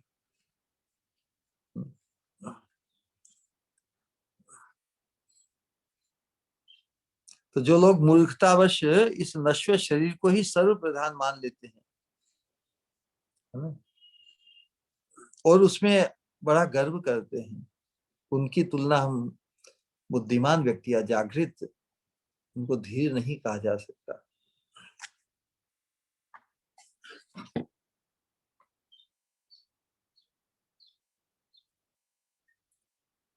फिर बहुत से लोगों को आस्था के अंतर्गत एक अपेक्षा रहती है।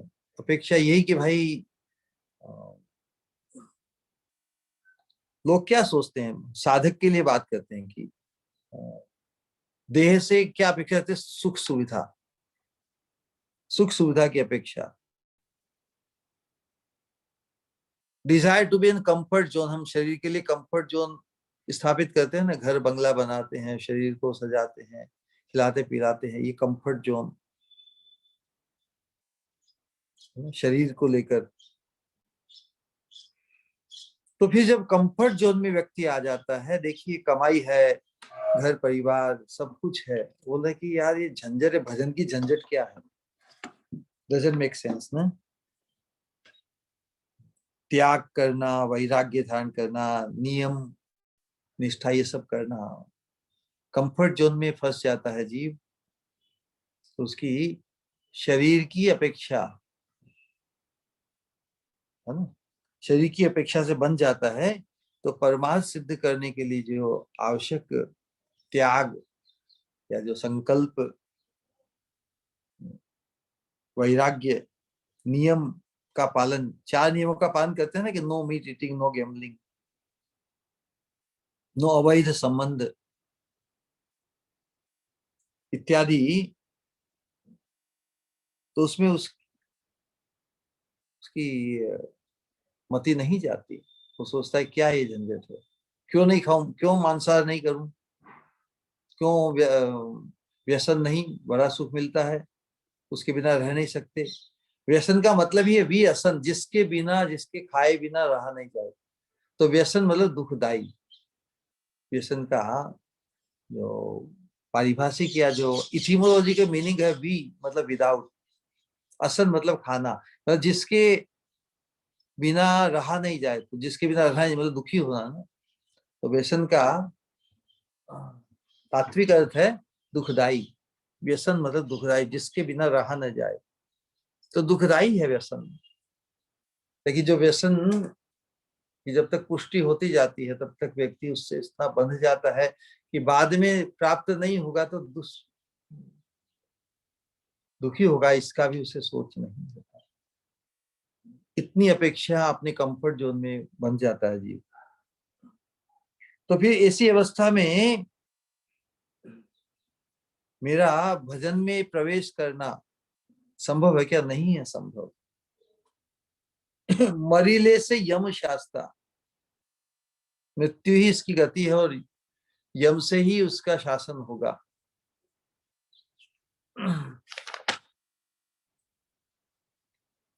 तो नरोत्तम दास ठाकुर जी इस यथार्थ बद्ध अवस्था में हमें जागृत करने के लिए बता रहे हैं।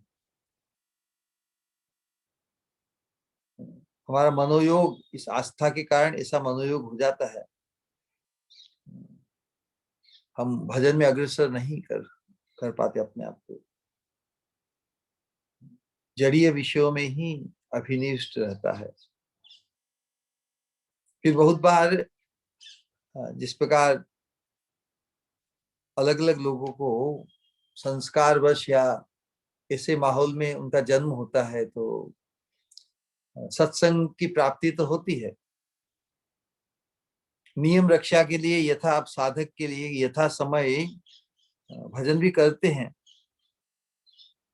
लेकिन उनका मनोयोग भजन में नहीं होता। यंत्रवत शरीर चलता है, मुंह बोलता है, लेकिन मनोयोग नहीं है। मनोयोग देह के भोगों में ही है। अब विचार कीजिए, ये शरीर में आस्था शब्द तो छोटा सा है, 2 लेटर्स का आस्था ना, शरीर की आस्था का दुष्परिणाम कितना भयंकर है। नरोत्तम दास ठाकुर जी हमें यही बता रहे हैं। कहते कि मरीले से यम शास्ता, जिन्होंने देव दुर्लभ भजन उपयोगी इस मनुष्य शरीर को पाकर भी भजन नहीं किया तो मृत्यु के बाद उनको तो यम के शासन को झेलना पड़ेगा। मरीले से यम शास्ता,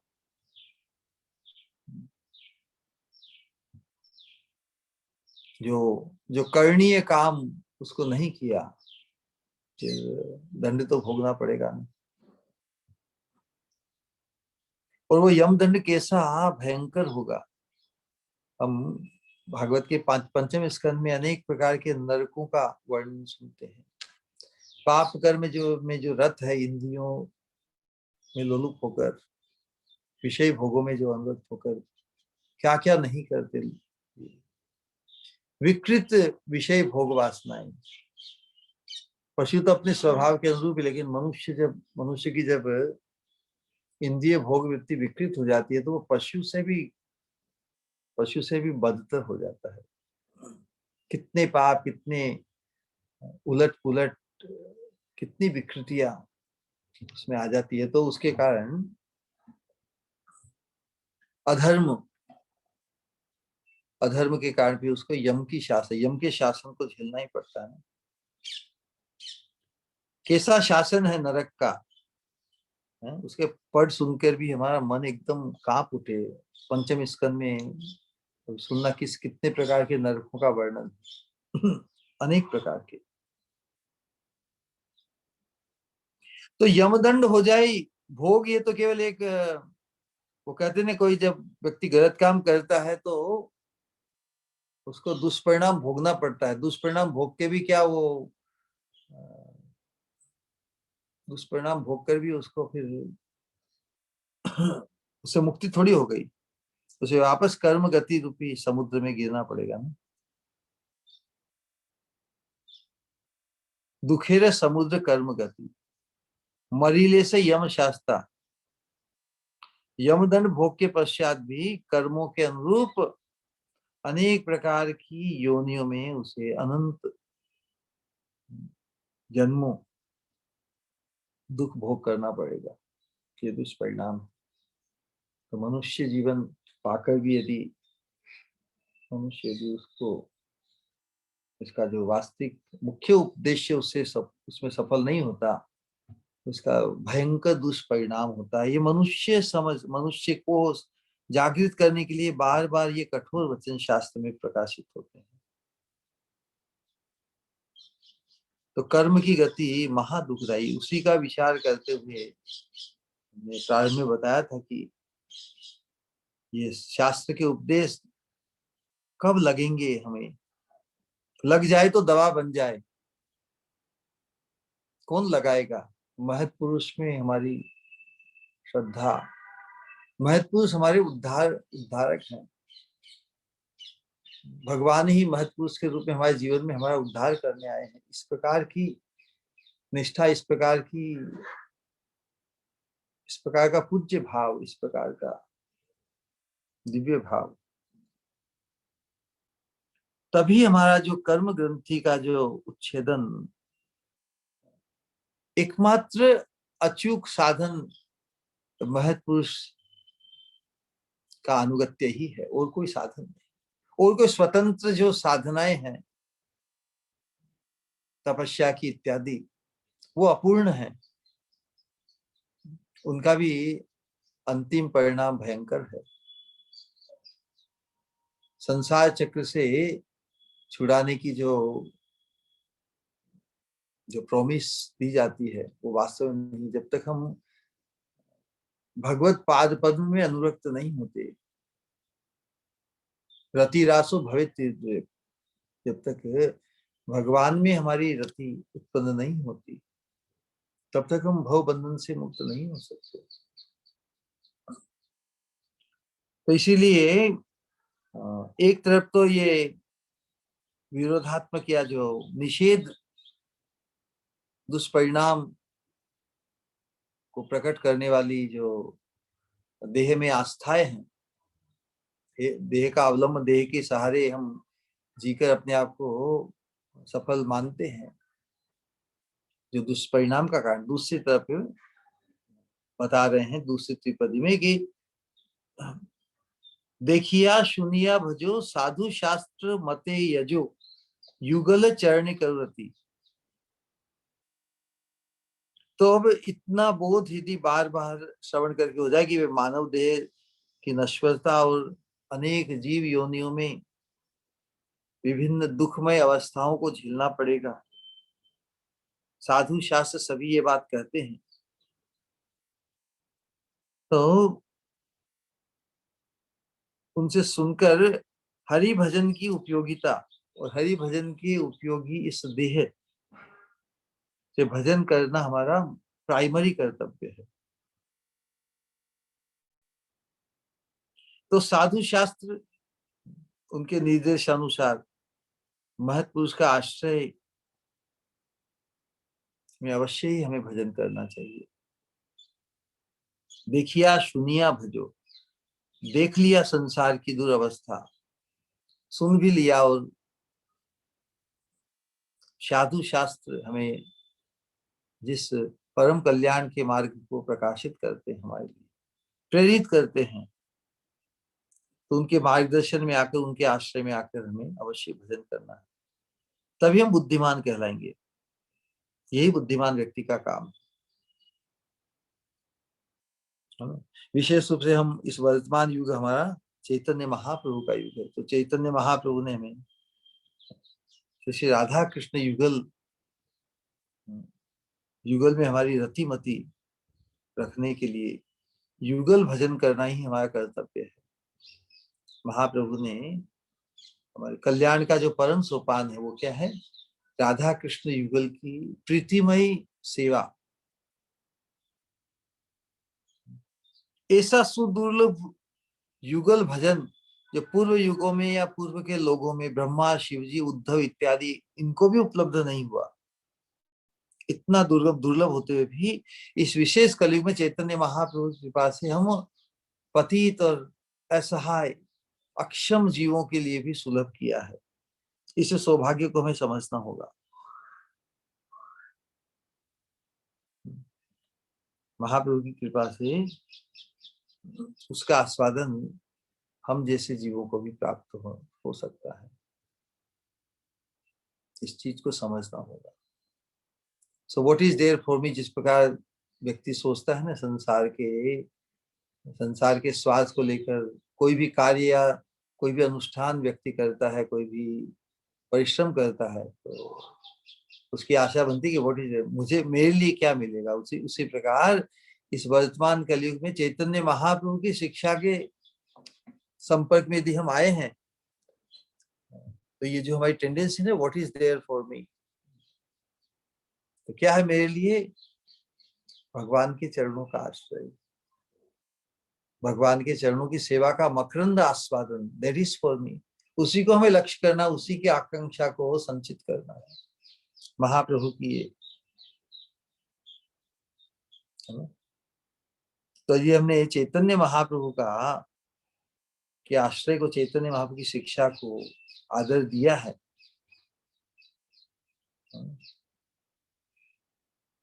तो हमें इस दिव्य सेवा, जैसे राधा कृष्ण की चरणों की सेवा की प्राप्ति, उसको लक्ष्य करना होगा, उसको सार्थक करना ही होगा। उससे हम दूर नहीं हट सकते। इसीलिए नरोत्तम दास ठाकुर जी कहते हैं, साधु शास्त्र मत यजो, साधु शास्त्र की बात को मानकर ये यजन करना है हमें। युगल चरणे करो रति। तो विशेष रूप से चैतन्य महाप्रभु के संप्रदाय के जो साधुओं के अनुगत्य को प्राप्त करते हुए हम सब जो साधक हैं, शास्त्र वचनी, शास्त्रों की वाणियां, महत्पुरुषों पूर्व आचार्यों की वाणियां, ये हमें युगल भजन का उपदेश देते हैं ना। तो इस कलयुग के आदमी को, कलयुग के प्राणी को युगल चरणों में रतिमति रखकर ये हमें भजन करना है।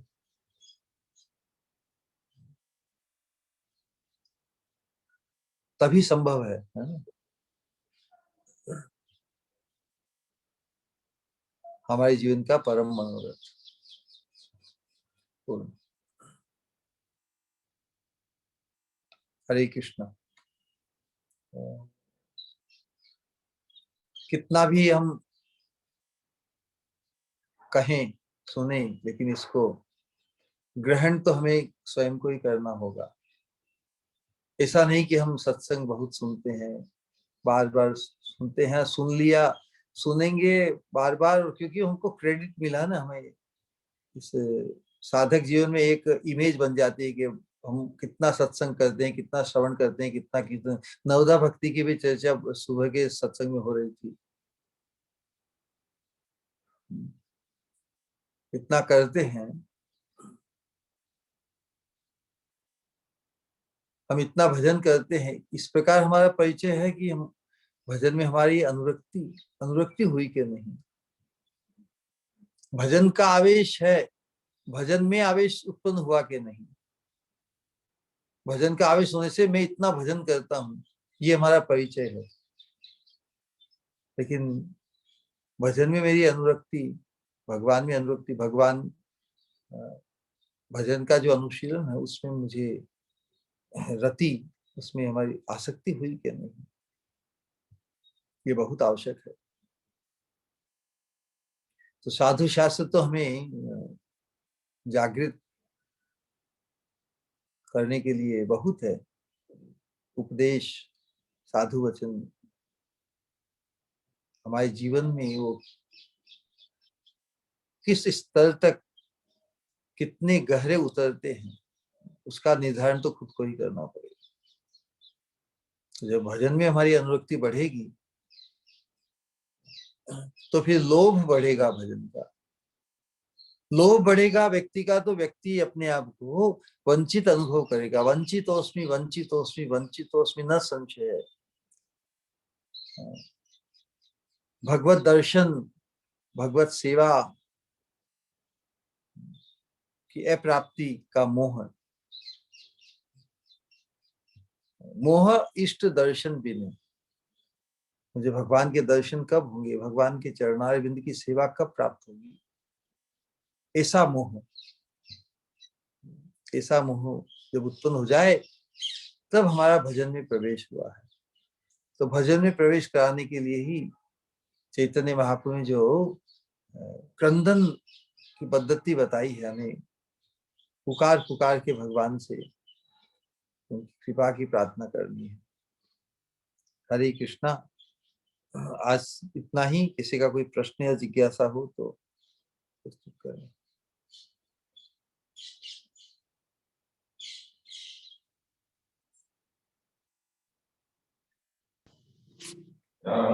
हरे कृष्णा। श्री गुरु बारंबार प्रणाम। हरे कृष्णा। कृष्ण बहुत ही मतलब जबरदस्त जागृत करने वाला लेक्चर आज का, अद्भुत। और दो प्रश्न है श्री गुरु। आपने कहा कि सत्संग की प्राप्ति भी होती है पूर्व जन्म की कुछ इच्छा की वजह से, साधन भी करते हैं, लेकिन मनोयोग देह भोग में ही रहता है, भजन में मनोयोग नहीं होता है। तो ये कैसे मनोयोग भजन में बने? और अगर ऐसा मनोयोग बिना भजन करते हैं साधक, तो फिर उसकी गति भी वापस इस भौतिक जगत में आवृत्ति ही होती है जन्म के रूप में, जो कि नरक पथ है। तो फिर ये मनोयोग कैसे बने भजन का?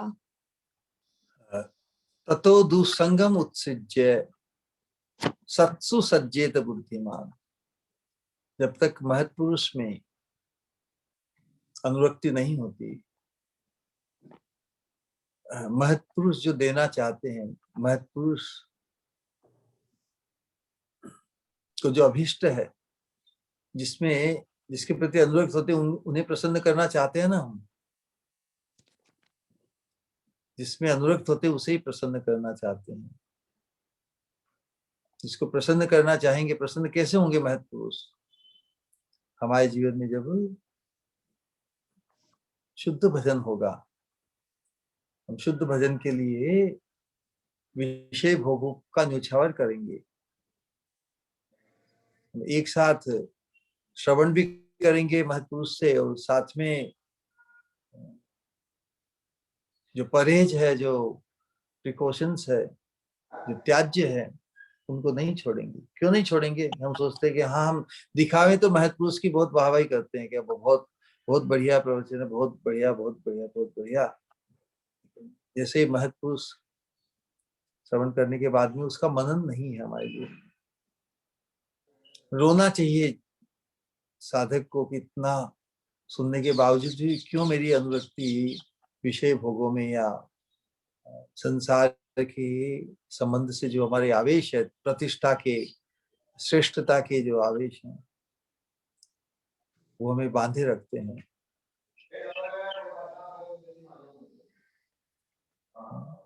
तो भगवान के चरणों में महत पुरुष में अनुरक्ति मांगनी चाहिए।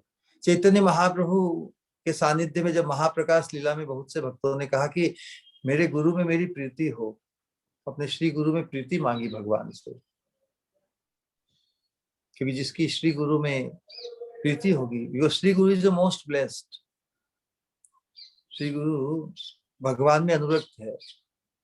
श्री गुरु अपने शाश्वत परिचय यम लब्ध्वा चापरम लाभम मन्यतेनाधिकम तथा यस्मिन स्थितो न दुखे न गुरुणापि विचाल्यते। अपने स्वरूप में अवस्थित है,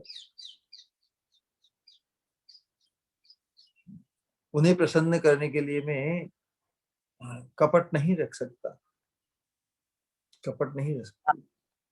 कहेंगे कुछ, सोचेंगे कुछ, लेकिन जब क्रिया होगी तब उसके विपरीत हो जाएगी। बार बार हाँ हाँ करके भी हम प्रायश्चित करते हैं ना। तो यदि हमें किसी को प्रसन्न करना है, यदि जहाँ प्रीति होती है वहां कपट नहीं रहता, दोहरा व्यवहार नहीं होता। हम कहते कुछ, सोचते कुछ, करते कुछ। प्रीति के अभाव में ही ये कपट का प्राबल्य रहता है।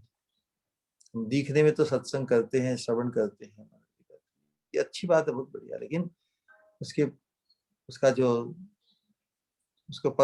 लाभ को परम सोपान पर पहुंचाने के लिए यदि हमारी अनुरक्ति होगी महत पुरुष में, तो हमारे जीवन में जो कपट है वो नष्ट हो जाएगा। हम कभी भी अपने आप को उतना चतुर नहीं समझेंगे, उतना हम समाधान कर लेते ना मन में कि हाँ सुन लिया, बहुत बढ़िया, लेकिन अपने बस की बात नहीं, अपन तो बस ऑर्डिनरी बन के रहेंगे। हम दिखने में सत्संग में हमने हाजिरी दी, सब कुछ किया, लेकिन वास्तव में हृदय परिवर्तन नहीं हो पाया। हृदय परिवर्तन कैसे होगा? महत पुरुष में जब अनुरक्ति होगी, हम अनुरक्ति चाहेंगे, मांगेंगे, डिस्टेंस रखेंगे महत पुरुष से। डिस्टेंस तो चेतना से है ना, हमारा डिस्टेंस जिसकी भावना में, जिसकी कॉन्शियसनेस में महत पुरुष की दिव्यता प्रकाशित हो गई हो 24/7, एक पल भी उनका विस्मरण नहीं हो सकता। उनके उद्देश्य को, उनके वचनों को, उनकी आज्ञा को पूर्ण करने में ही पूरा मनोयोग हो जाता है। वही दिव्य अवस्था है। तो इसकी स्पृहा करनी चाहिए साधक को कि जो उद्धारक बनकर मेरे जीवन में, हमारे जीवन में आए हैं, उनमें मेरी चित्तवृत्ति अनुरक्त हो। उनकी प्रसन्नता के लिए मैं हर कुछ भी करने को तैयार रहूं, उत्सुक रहूं, उनकी अप्रसन्नता से बचूं। उसके अलावा और अन्य कोई साइड वे नहीं है। This is direct, surest and shortest way to success. यदि महत पुरुष को हमने आइडेंटिफाई नहीं किया और उनके अनुरूप अपने आप को ढालने को, एक शब्द है, ये शरीर है ना, शरीर ये ऐसा है कि इसको हम जैसे ढालेंगे वैसे ही ढल जाएगा, है कि नहीं? तो शरीर करने से हमारा अंतःकरण मन बुद्धि चित्त अहंकार, इसको जैसे ढालेंगे वैसे तो साधन भक्ति से इसको ढालने का ही प्रयास करते हैं ना। तो साधन भक्ति के अंतर्गत हमें लक्ष्य होना चाहिए। तो नरोत्तम दास ठाकुर जी कहते हैं कि श्री गुरु चरणे रति ऐसे उत्तम गति, जो भगवान में अनुरक्ति या जो प्रियता या पूज्यता हम जो चर्चा करते हैं, उसका साक्षात अनुभव हमें श्री गुरु चरणे रति में। तो यदि श्री गुरु में अनुरक्ति है, उनके सद्वचनों में एकांतिक निष्ठा है, तो फिर हमारे जो असत आवेश हैं एक साथ नहीं रह सकते। एक साथ वी कैन नॉट पाल सकते हैं दो विपरीत को। एक साथ सर्प और न्योला दोनों को नहीं पाल सकते एक जगह, है ना। तो उसी प्रकार श्री गुरु में अनुरक्ति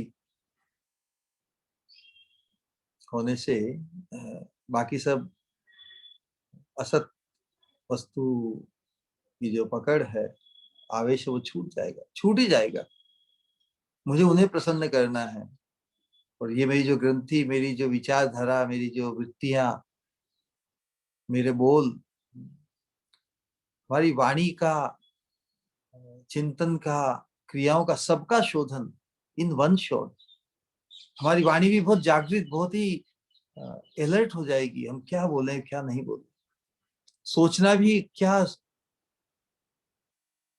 असत सोचना छूट जाएगा, बंद हो जाएगा, क्योंकि हमें अलर्ट, जब अलर्ट साइन आती है तब हम जो आवश्यक और जो अनुकूल है उसी को हम अपनाएंगे ना। तो हमारा सोचना परिष्कृत हो जाएगा, वाणी परिष्कृत हो जाएगी, हमारी क्रिया परिष्कृत हो जाएगी, क्योंकि हमें एकमात्र लक्ष्य है सत्पुरुष महत पुरुष को प्रसन्न करना, महत पुरुष में की प्रीति को पाना। एकमात्र वही संबल है। राइट।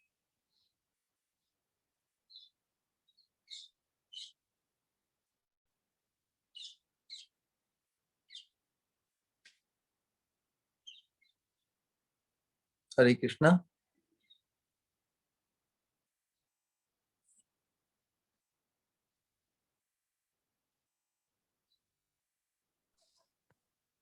हरे कृष्णा। श्री गुरु प्रणाम। हरे कृष्णा। हाँ, ये बात आपने जो कही बिल्कुल सही बात है। ये तो बहुत ही मनन करने योग्य बात है। और दूसरा प्रश्न ये था कि हम अपने आप को दूषित संग से कैसे बचाएं, क्योंकि हम जहाँ रहते हैं। हरे कृष्णा। हाँ, जल में कमल कैसे रहता है हाँ, ना। तो हाँ, जब हमें गंतव्य की जानकारी हो गई, तो फिर हम बचा बचा के जाएंगे ना।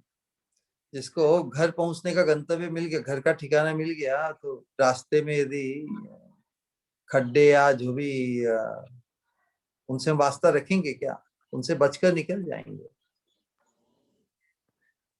तो सत्संग के माध्यम से हमें गंतव्य की श्रेष्ठता, गंतव्य का जो प्रकाश है, गंतव्य की जो दिव्यता है, प्रयोजन इज बिग पिक्चर।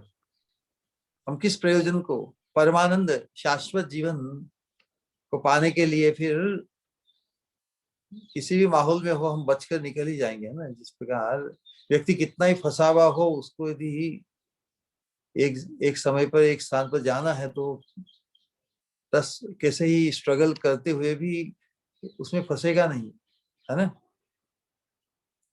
तो सत्संग का प्रभाव वही है कि हमारी जो गति है, हमारे जो गंतव्य को पाने में हमारी जो जो प्रबल आवेश है, वो इतना हो जाएगा कि कितने ही मेले हो, मेले मतलब संसार में अनेक प्रकार के प्रलोभन है। मेले में जाते ही बहुत सी चीजें देखते हैं, लेकिन तुरंत यदि हमें तूर्णम यतेत, शीघ्र जाना है, कहीं पे पहुंचना है, और बहुत सी चीज भटकाव वाली हो, तो हम तीव्रता से, तो हमारा आकलन, how much we appraise the value of our गंतव्य, हम जिस चीज को लक्ष्य करते हैं उसका अप्रेजल, उसकी वैल्यू कितनी करते हैं। समझाई बात? क्यों कोई कोई वस्तु का अप्रेजल हमें अरब करते हैं, तो उस अरब को पाने के लिए बीच में जो दूसरे प्रलोभन है लाखों करोड़ के, उनको लेट गो करेंगे ना। वही है, तो हम जिस गंतव्य को तक पहुंचना चाहते हैं उसकी कितनी वैल्यू करते हैं। तो सत्संग के माध्यम से हमारे गंतव्य का की जो वैल्यू है वो अनंत है, अपार है, अद्भुत है, अद्वितीय, अनुपम है, निरुपम है। उसकी उपमा संसार की किसी भी उपलब्धि, किसी भी प्रलोभन के से नहीं की जा सकती। संसार का कोई भी प्रलोभन हमें उस दिव्य वस्तु के प्रलोभन से च्युत नहीं कर सकता।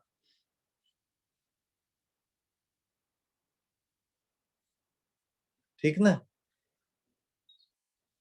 हाँ श्री गुरु, एक्चुअली ऐसा लगता है कई बार, जैसे हम जिनके साथ रहते हैं वो भी व्यवहार उनका अच्छा लगता है और भक्तों के संग भी रहते हैं, लेकिन फिर भी भक्तों के संग में भी जब चर्चा होती है तब भी कई बार ये जो इतनी हमें दुर्लभ चीज आप बताते हैं उससे सब जन एक्चुअली हम सब वंचित ही है।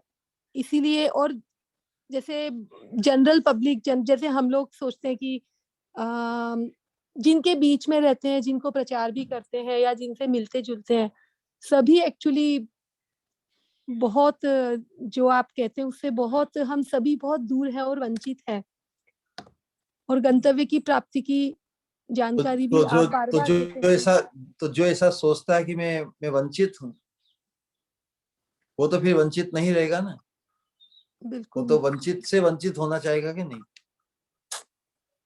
है? वंचित से वंचित होना है ना, हमें वंचित से वंचित होना है, मतलब वंचित से मुक्त होना है, वंचित होने से मुक्त होना है।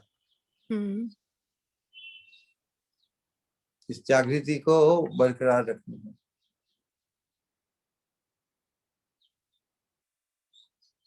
ऑलराइट। हाँ श्री गुरु, बारंबार प्रणाम। अद्भुत जागृति वाला लेक्चर, बारंबार प्रणाम। हरे कृष्णा।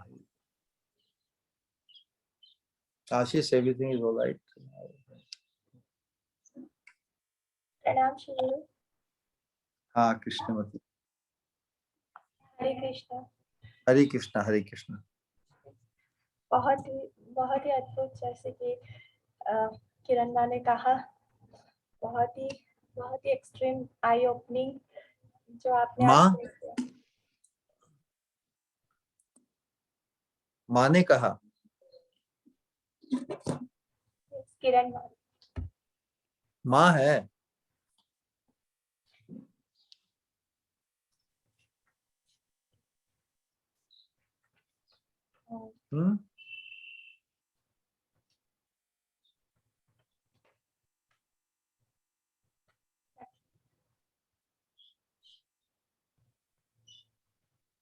हरे कृष्णा। जी।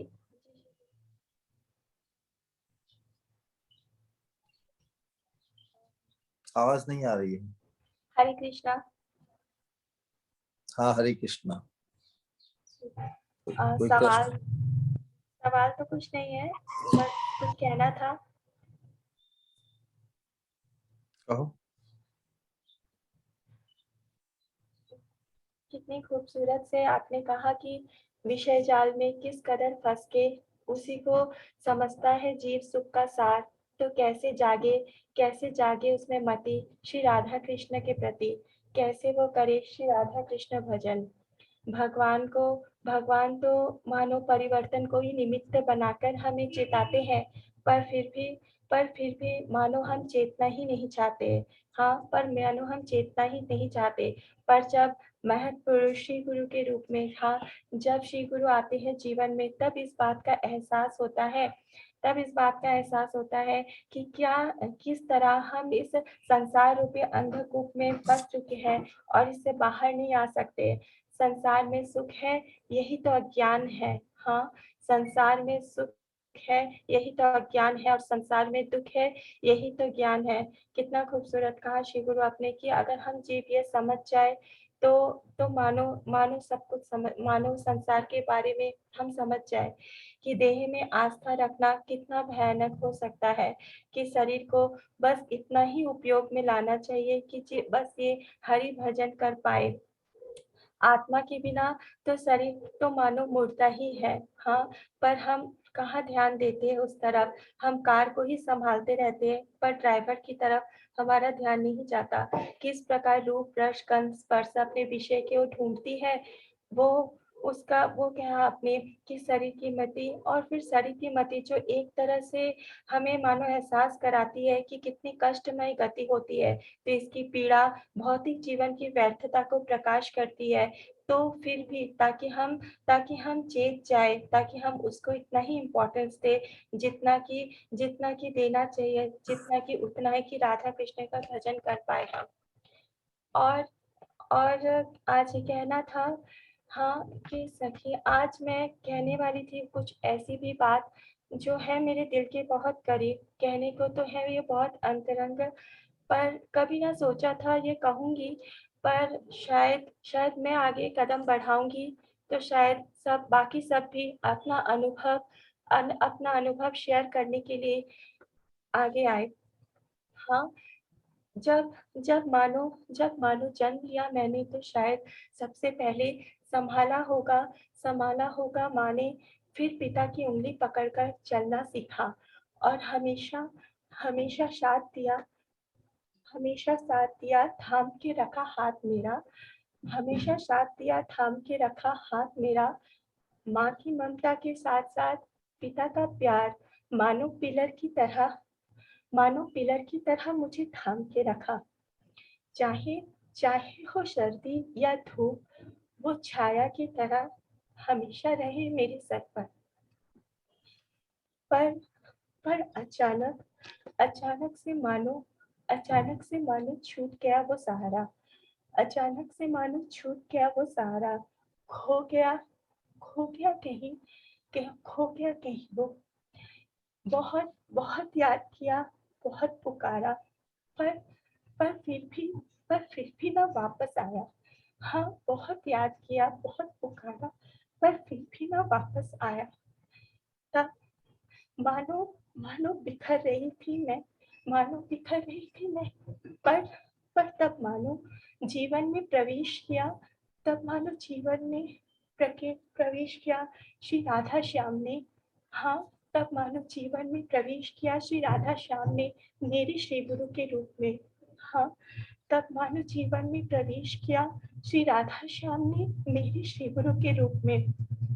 मानो मेरी पुकार जो थी वो सुनी श्री राधा श्याम ने, उनकी मेरे श्री गुरु ने, उनकी अमृत वाणी ने मानो जीवन में एक नया शाश्वत प्रकाश फैलाया।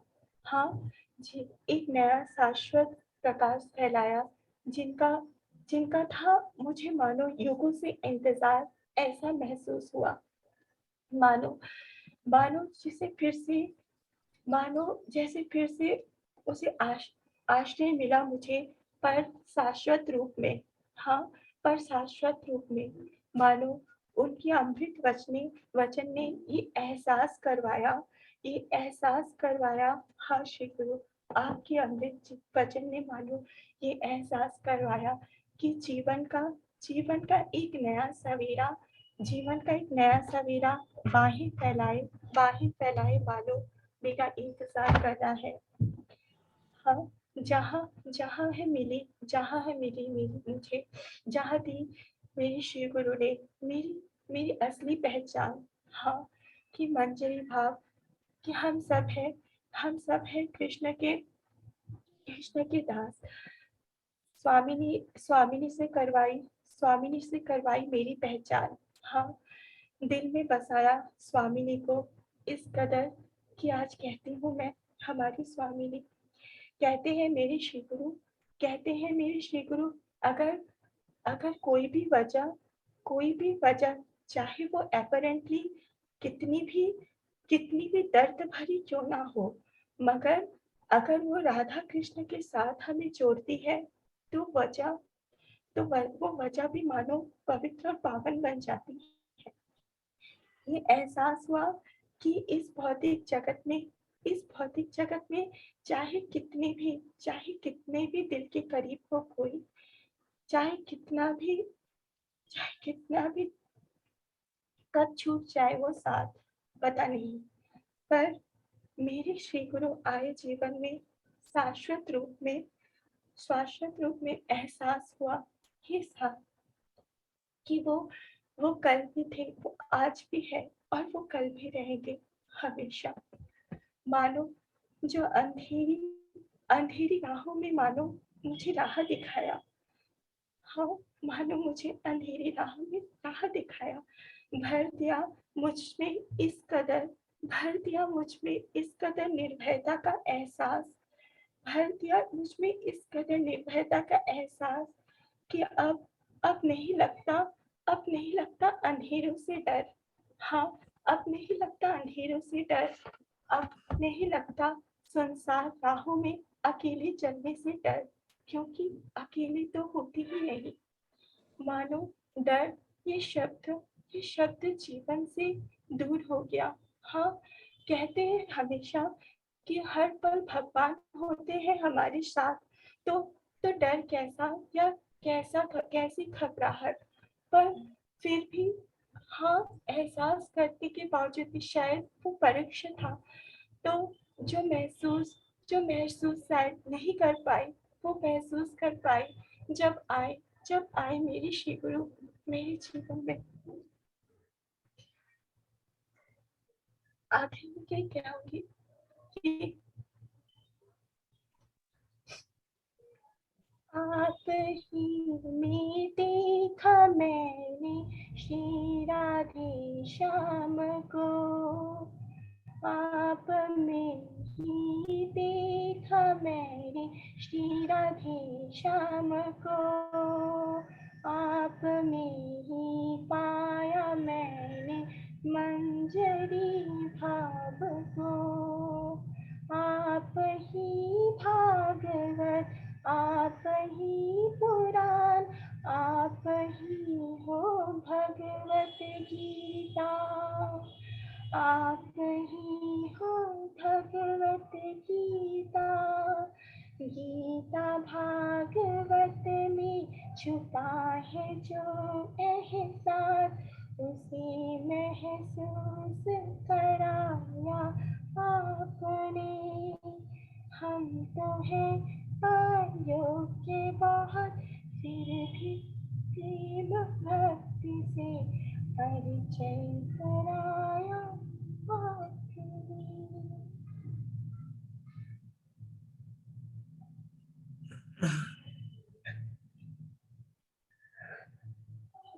कोटि धन्यवाद, प्रणाम।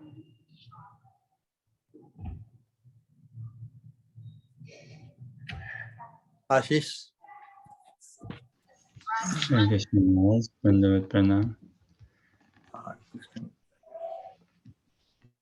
अद्भुत महाराज, एंड अद्भुत सभी के listening skills Maharaj. I would say my listening skills have gone quite down,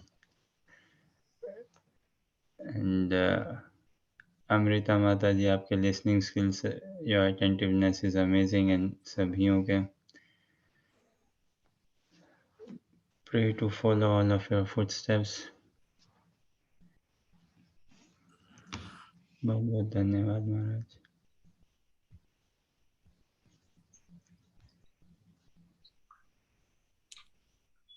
Okay, so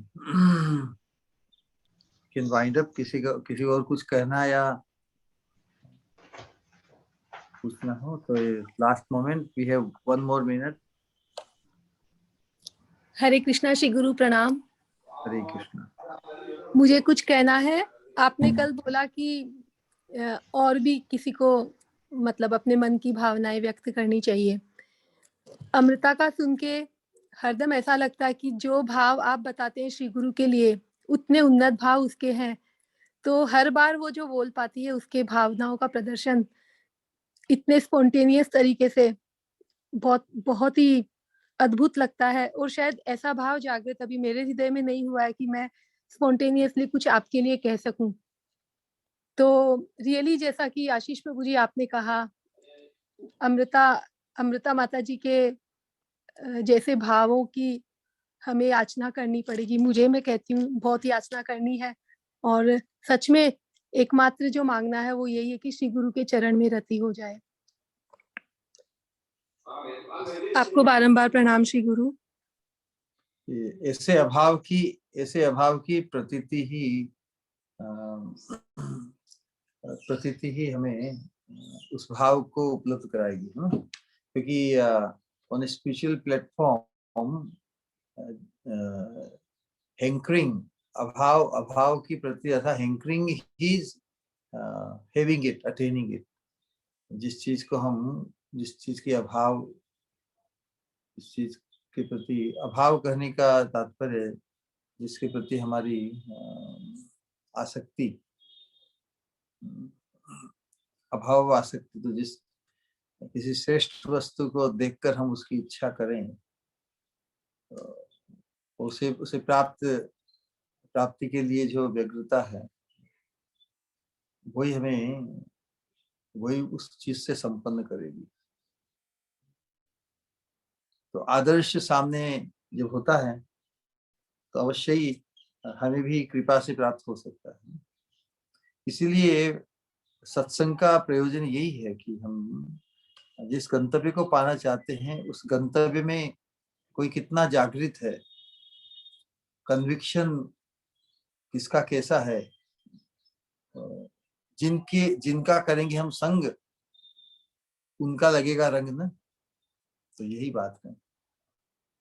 तो सत्संग की रक्षा करनी है और हमें हृदय से अभीष्ट की प्राप्ति, महत् पुरुष में हमारी अनुरक्ति हो। वास्तव में जिनकी अनुरक्ति हुई है वही ऐसी प्रार्थना कर सकते हैं, क्योंकि अनुरक्ति कोई स्टैटिक नहीं है, ये एक्सटेटिक है और बढ़ती चली जाती है। तो जिसकी अनुरक्ति है, जो श्रद्धा निष्ठा है, तो वही उसकी मांग करते हैं। ये इसकी पॉजिटिव साइन है। उस चीज का अभाव जो अनुभव करता है उसे अवश्य ये प्राप्त होगी, क्योंकि संसार में तो अनंत अभावों से ग्रस्त होकर हम अभाव की पूर्ति नहीं होती, हमेशा ही मतलब अभावग्रस्त रहते हैं। लेकिन ये जो अभाव है ये हमें परम संपन्न कर देता है। हरे Krishna. All right, so we can. Okay. हरे कृष्णा कृष्णा कृष्णा हरे राम हरे राम राम राम हरे हरे, हरे कृष्णा हरे हरे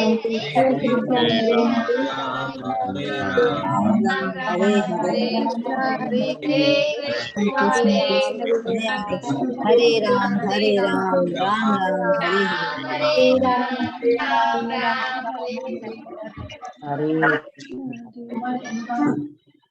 परम पूज्य भक्ति स्वरूप गोविंद स्वामी महाराज की जय जय जय जय।